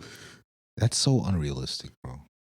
The Carlos character to me. It's so and I don't like when they do that. I know, but I don't like when they do that in films because it's like all right, let's put yourself in perspective of him. You meet this woman you've been working with, you feel like, all right, you meet her. Oh, you got 2 kids. Okay. That's already a problem. Oh, your kid is a superhero. Both of them. Yeah, both of them. Who was your ex? Yeah, the nigga that killed everybody. Yeah, I'm ghosting. I'm gonna stick around. That doesn't make any sense. I'm gonna hang dude out. Comes back. It's just unrealistic to me. But all right, cool. You got it. There's also a really good scene when Nolan and the guy that makes the uniforms almost brought a tear to my eye because Nolan, like, he wearing a suit that has no shoes. Oh, yeah. The guy's like, what's this getup? I got no shoes on. Yeah. He's like, I kind of like it. And then he's out here barefoot. Nolan kind of hit him with the, like, I mean, like, you can make me some. Mm-hmm. He's like, bro, I make suits for heroes. Oh. And I felt like that was ballsy. Yeah, he put his hand like this. What'd you say? And then when Nolan leaves, because they hanging out drinking brews, when Nolan leaves, he like has a panic attack. He's like, holy shit. Like, I was pretending like I was chilling. But like the whole time he thought Nolan was going to kill him. Oh. People are not buying the Nolan thing yet. And I like that. Not buying like him being a good dude. a good dude yet. Nobody's buying it. No character is buying it besides Mark. You shouldn't. You want to know. But remember, Mark was on the planet with him, so he's seen him. Oh, on the other planet where Nolan, where Oliver was born at. Yeah. You got to remember, like, what people remember of Omni-Man was being on a train and he's holding Invincible. One of the greatest scenes ever. Killing people and then busting through the... one of the greatest scenes ever. That was so... That's how it would happen in real life. Exactly. That was his he had to fight his parents. That was Invincible. Yeah. This is also why Oliver's not really who he needs to be because he never had that moment with his pops. Yeah. Where it's like, oh, this is you're about to be an adult if you could beat me. You know what I'm saying? Them niggas ain't beat him. Not I still don't think Mark can beat him. Omni-Man, no. Not today. No, Nolan is, the older they get, like I told you, they get stronger. I think that Invincible is exceptionally strong because he did defeat, Conquest. But I think that and this time he beat him 1-on-1 pretty much. He did? It was a 1v1? Yeah. What do you mean pretty much? Who joined in? Who helped him? Oliver. Oliver was more like in the way. I think he broke Oliver's hand, right? Broke his arm or something. Something. Because I saw a little bit of the comics. But the point is, like, Oliver is not battle tested enough. He never had to fight a Viltrumite 1v1. Nah. And Invincible's had that experience a couple of times. I think he's actually a grown Viltrumite based on their culture. I think Oliver dies. That's how I think this season ends. I could be wrong. I think he dies. I'm fine with it. He's just getting him. He's way in over his head right now. And they on some planet. Mark is pretty much dead. Yeah, he heals up. Yeah, but shout out Invincible, man. Shout out Invincible, the character or the show? For now, the character. All right, he got a body. I like that. Yeah, he definitely killed. I love that for him. He killed Conquest. And Conquest ain't no easy kill. No, he's one of them ones. Yeah. I want to talk about a show that you have no idea about. It's probably like one of my favorite things. Back to the real realm. It's called Paradise. Yeah, I know nothing about this, but so I'm gonna give you a quick premise. Season 1, it starts off. What Paradise is really good at, it's one of those shows you never know what type of show you're watching. So season 1, the first couple of episodes, it starts off as, oh, this is a Secret Service show because you're following this character. I'm not good with names. The actor is Sterling. I don't even know his first. Sterling Brown, I think. Yeah, Sterling Brown. So that's his first name first. Sterling Brown. I think it's that. You think he's just a CIA guy because he's like following around the president.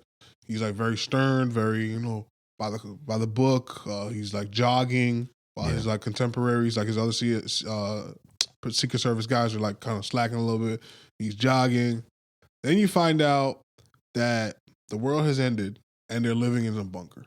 So the whole world that you see is It's in the inside of a mountain that billionaires came together and they created an artificial world. So that there's kids that I think are born there that they think that this is what the sun's supposed to feel. There's no sun. It's just a gigantic screen.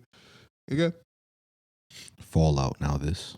Yeah, it's like a Fallout shelter, but way better. Like you don't know you're in a like if you didn't know you wouldn't know. Yeah, you just think that. Yeah, like because when you're watching the show you don't know. Right. They have to tell you slowly. Like, oh, these motherfuckers in the bunker. This is not real. Yeah. So that's the first twist you get. Paradise. Okay. That's the first twist you get. You think it's a show about Secret Service, but it's really because the president dies. But he's the president inside the bunker. So you're like, what is going on here? So season 1 was pretty much about figuring out how the bunker came to be. Like, there's a president, but the real people that run the bunker is this billionaire. She's like almost a trillionaire. Her name is Sinatra. It's a woman. She's the one that. So her son died, and ever since her son died, her psychology is about, I got to protect everything. Yeah. So she's the one that she took all her money that she made, and she built this bunker. She wants to save humanity, but she doesn't care if she has to kill people to do it. Gangster. Okay. That's her character. So, Sterling's character ends up inside the bunker, not because he's rich, it was because he was actually Secret Service outside, and the president was like, "This is my Secret Service team. This is my guy. He gonna get in." So his wife, I think, is a doctor. So they were separated when the world was ending. So Sterling and his 2 kids that he had with his wife, they made it to the bunker, but the wife never made it. And we assume she died because what they've been telling us is everybody on the outside is dead. The whole world is dead. Right. At the end of season 1, you find out that not only is his wife alive, but Sinatra knows that the outside world is perfectly fine. It's not perfectly fine in the sense of everything is livable. It's just not. You don't have to be in there. Yeah, there's no civilization out there, but you can live out there. Right. What she's telling people inside is, you open the doors, we all die. Yeah. Power. Yeah. So we found out at the end of season 1 that the world is livable, and his wife is alive. So he leaves by doing a coup, and how they cover up the coup is, she's like, okay, I know where your wife is, I'll let you leave, but you kind of have to like take the fall for this coup, and I'm going to restore power. Fair trade. He leaves his kids with friends or whatever, and then season 2 starts. Season 2 opens with him flying through, well, actually, no, it doesn't. Season 2 opens with a character we never seen before. All right. Some lady, and there's like an Elvis theme in the show, because you mean like just there's always some kind of reference to him? Yeah. So his daughter's name is Presley. Okay. And the lady that we start season 2 with, she's in the real world. Right. She doesn't know nothing about no bunker because she's not rich. And she grew up as like she grew up around the Graceland, and her mom ends up dying. Her whole story is pretty much she lives in Graceland during this whole thing. She meets a guy named Link, important character by the way. That's his nickname, but he goes by Link, and it's the first person that she has met since the world has ended. She was with somebody, but the person died. So this is her first time meeting anybody. It's a dude. He's with a bunch of dudes. She thinks she's about to get raped, and it's a whole bunch of things. But she ends up trusting him, and he ends up knocking her up. He doesn't know though. And that character ends up running into Sterling when he's looking for his wife, because she's on the outside. Long story short, the lady dies while giving birth, because the world is the world. Yeah. Sterling has the baby. The wife's backstory now is that she, during the end of the world sequence, remember she got separated. She runs into a doomsday prepper. So this guy was preparing for this with his mans. So he works for the post office, and he's a doomsday prepper because he has no friends, no family, and he met some guy playing the video game. Like, hey, I'm a doomsday prepper. Let's prep. We gotta get a hot nurse. We got they have a checklist of people they have to have. But once the chaos starts happening, the doomsday prepper guy, he gets like a soft heart when he sees people going chaos in the street. Sterling's wife, she's like, oh my God, frantic. She's on the phone with her husband. He gets cut off because he's on Air Force One going to the bunker. And then the guy's like, hey, random black lady, come with me. And he has it's like Fatal Attraction. He's like upset. He becomes obsessed with her. This is Sterling's wife. Yeah. It's some. If I'm going to describe the character to you, he's a post office worker. He's a white, chunky nerd, loser character. She let him clip? No, because she doesn't even It's like she don't look at him like that. He looks at her like that. And then they have an adopted kid together, kind of thing. So there was some remember, this is chaos. There was this white kid, like white trash kid that was on the guy's route. And then when the world was ending, he was like, I know your life sucks, kid, come with me. And he just trusted this guy. So yeah. So yeah. Sterling's out. Sterling has a white baby, because that he got from this lady that's died in Graceland. I know, sorry to interrupt you. No, of course. Would you have kept that baby in that situation? No, I would have. He had many, and this is what got me tight. He had many chances to drop the baby off. I would have did what he did, the honorable thing, which was, I'm dying, here's my child. That in that moment, I understood his motives there. I did that. Talking about Sterling Brown. Yeah. Okay. My problem is, throughout his travels to get his wife, he had multiple opportunities to drop the baby off to more capable people. He ran into like a family, kept the baby. He runs into when he meets up with his wife, she's actually left the weird dude. Because the last message he got from his wife was from where the weird dude's at. So he goes to where the weird dude's at, and the weird dude is like, oh no, somebody kidnapped your wife. Let's go get them.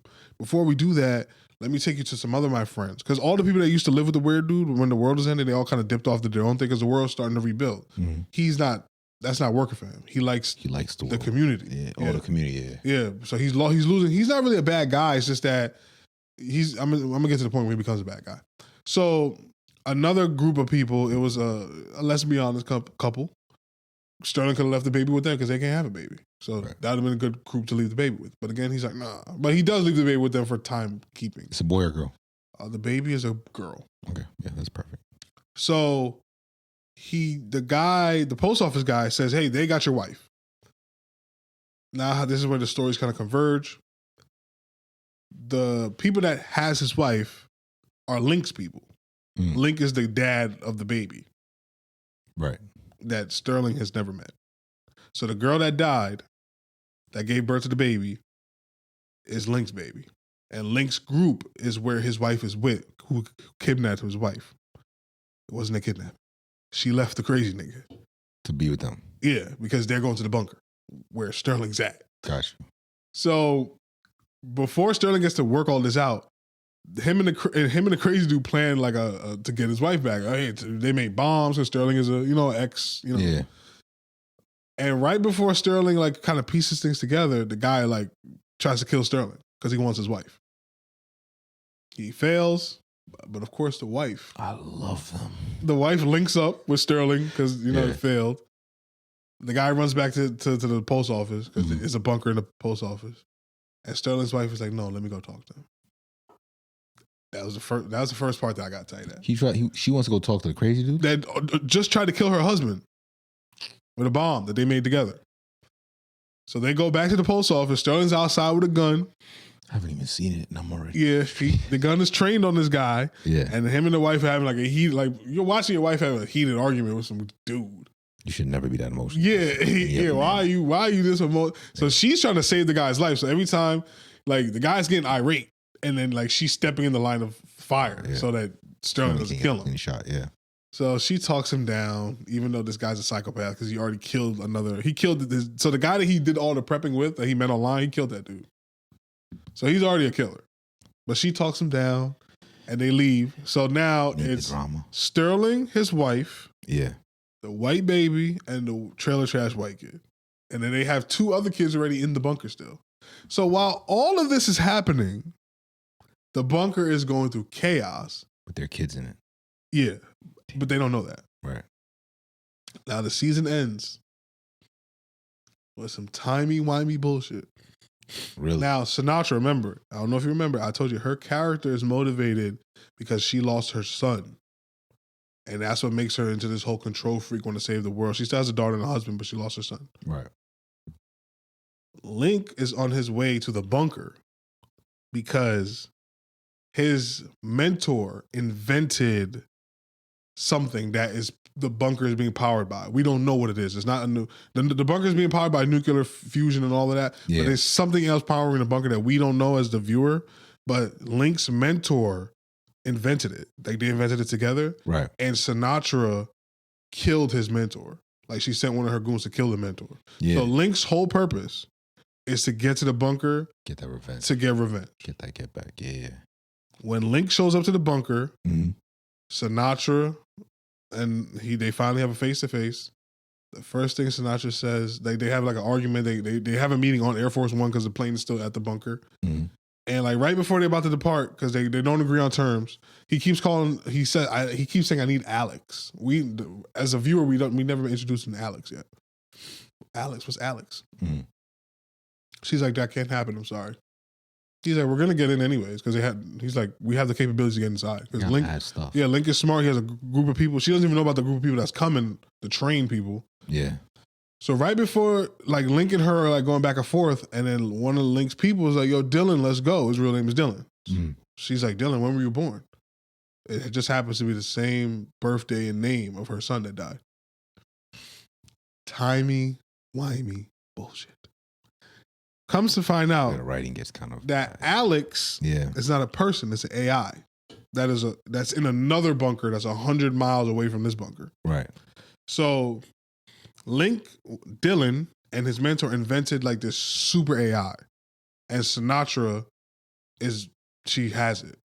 So the whole season ended with the bunker now is going kaput because what was going on when Sterling's character left, like the nuclear reactors are going off, the president is dead, all kind of crazy shit is going on. So the bunker is kaput. Like everybody's leaving. Sinatra sacrifices herself because she's going to go down with the ship. She lets everybody out, but her whole thing is she gives Sterling's character, his name is Xavier, great name, this key card, because when the last conversation she had with the AI, because she went to go speak to the AI while all this shit was going on, because she's like, I don't know what's going on. The AI speaks in riddles, I guess. It just gave her a key card that says X, like X is on it. Mm. And then the guy that is with the AI, like he's like, you could say like the handler of the AI, he tells Sinatra, like, the AI actually told us this is your last time going to be here. So like, you're dead after this. And she's accepting it. The AI said, I know for a fact this is the last. This is the last time you're going to be here, Sinatra. Like, this is it for you. So when she leaves from the AI, she has this key card. She has no idea what to do with it. But while the world is being destroyed, Dylan, Link, is in a vehicle with Sterling's kids. He never got Sterling's name. He's like, "Yo, what's your dad's name?" "Oh, his name is Xavier. They call him X." He calls out to him like, yo, X, your kids, whatever, we're leaving. And then that's when it hits Sinatra. Oh shit, I'm supposed to give this to him. So she goes down with the ship. She gives him this AI thing. He has nothing. He has no idea what he's to even do with this. Mm-hmm. And that's how the season ends. I think you should watch it. I'm gonna watch it now. I first of all, I do as an actor, Sterling. Oh yeah, he's a monster. He's a monster. Doesn't get enough credit. But I very one note, but he's a monster. Watch the show. All right. Yeah. He's head and shoulders the best actor on the show. Absolutely. Like, it's not even where it needs to be. It's kind of like, did you watch Power? Yes, some of it. Remember when Amari was on the show? Yeah. When he was just headed, like, it was like he was playing with kids. Yeah. It was just so much better. Like, you can tell he's the only real actor here. Yeah. That's how that show kind of feels sometimes. Set him up to... They do have a couple of other actors on it. They have dude that played Cyclops from X-Men, the original trilogy. Yep. The Fox one. Yeah, he's there too, but he's there. He was in the Notebook too, right? I don't know. I didn't watch that. Not a Ryan Gosling guy. Now I am though. but see, I'm gonna let you go anyway. Yeah, the Cyclops. Yeah, the he's there. Yeah, and didn't watch the Notebook. I did not. Yeah, we believe you. Hey, the actress that's played Sinatra, she's been in a couple other things, but yeah, he's head and shoulders better. Yeah, it's a good show. The only problem is for me, and I'm a snob, it's on Hulu. I understand that. I used to be a big Hulu guy, but and because you can find certain shows you can't find anywhere else, but I think the streaming services do that for a reason. But I get why you would be turned off by Hulu. It needs to be on HBO. It's good enough to be on HBO. Let me watch it first, and I'll let you know. because HBO definitely is kind of like that one of those top tier streaming. Yeah, they've always been top tier just in their general. Yeah, so. But yeah, check out Paradise, man. It's a good show. Yeah, we'll get back with that one. Yep. One of my favorite things is to put you onto something and then so you come back and then rank it for us. All right. Yeah. Before we get up out of here, though, our main man Tune, who y'all probably know from Gas Money Podcast or from Clothing or Rotten Apple or wherever you know him from. Or Great Music. Great Music, thank you. Mm. He had a question for us, and it's about attention span. Mm. So, in a nutshell, the conundrum that he found himself in, our attention span, this is his observation, our attention span for music has gotten shorter. Music on average. Just music specifically? That was the example he used. Because he's comparing music to TV and movies. Okay. Music used to be 4-minute songs. Now songs are a minute and 70 seconds, a minute and 30 seconds. 70 seconds. That's the word. Minute. A minute and 20 seconds. This I know. I'm so anyway, I'm going to let you go. And now movies, 2 hours long. TV shows are hours long. No commercials. We don't do commercials no more. Back in the day, a 30-minute show was really only like 22 minutes. 18 minutes. 18 minutes. Now, you watching Invincible, there's no commercials. They give me a full 30. Full 30, full 45. Yep.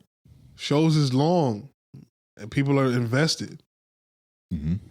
His question is, why? How? Make it make sense. For me, number one, the reason why, and it is shorter attention span is because everything is so readily available. It's that problem where because it's so actively available to you, you don't have to pay attention. When movies used to come out, you had to anticipate, it's going to drop on November 16th. I'm waiting, I got my tickets. You go to the movie, it's a whole experience because I can only watch it at the theater for this amount of time. And then I have to wait for it to get to DVD. And it was a long wait, man. It was a long wait. Now it's like it's in the film, it's in the theaters, and then within a week, it's like... Yeah, not to cut you off. 28 years later, they have a movie, The Bone Temple. The Bone Temple, okay. I wanted to go watch it in theaters. I just didn't get a chance to because, I'm watching other stuff. The shit's already on Netflix.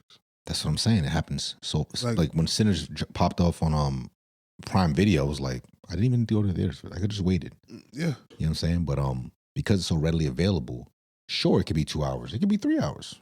I'm going to see it eventually. I'll get to it when I get to it. Right. With music...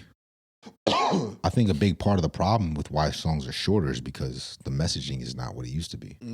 They're like, I don't have to give you 4 minutes of a message of quality anymore. All I have to do is Gucci gang. Hot beat and the message I want you to get. There was a meme that came out recently. It was just like drugs, violence. Someone was just telling you exactly what's on the songs: drugs, violence, balls, whatever. That's all they're talking about. And they just give you that message for a minute and 50 seconds, whatever amount of time it is. Give you another one and another one and another one. It's like crack. Here's another one. Here's another clip, whatever. So that's why music has lost its savorability. Plus, but like we said with films, you have to go and buy the CD. You have to go and download it from BearShare or FrostWire or whatever it was, LimeWire at the time. You an old nigga, man. Listen, man, I've been out here. Anyway, the point is you used to have to do things to earn these things. Now it's just Spotify, it's YouTube. You don't even need to have any of the streaming services. Yeah. It's everywhere. So it's lost its value. J. Cole said that, he recently dropped an album and he said that it's so hard. Like, I'm just paraphrasing. He said that people are so quick with music now because you're not invested. You're not. You have every single song and every single album for one price. Yep. You don't spend $20, $15.99 on an album you chose to invest your time and money into. Now, everything is at your disposal, so you have no respect for anything. Absolutely. That's what it is. It's too much of anything. Yeah, I also thought his album was bad, but that's a different conversation. I understand what you're saying. I don't think it was bad. I just don't think it was his best. Also, when you used to have to invest, it put a lot of onus on the record label as well as, and specifically the artist, to give you something worth buying. Because if it wasn't good, people who already bought it were like, yo, it's trash. Yeah.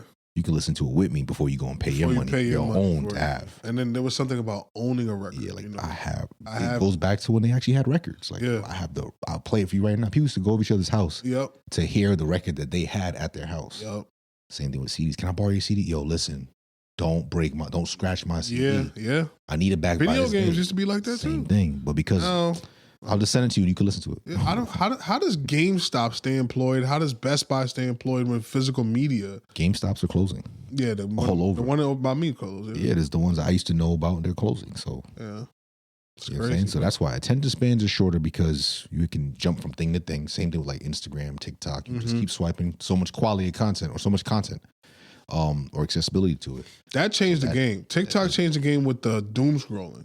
You literally can Instagram because before and Facebook. They all got it now. but before it wasn't like that. Your feed used to end because once the people you follow stop posting. Yeah, that's it. Now you literally can sit down and for hours for the rest of your life. Like it don't stop if you wanted to. It literally does not stop. Like doom scrolling, TikTok invented that, and it shortens your attention span for sure. Yeah, like it's a dope. Once you keep getting that dopamine hit, like how else can you get dopamine? You know.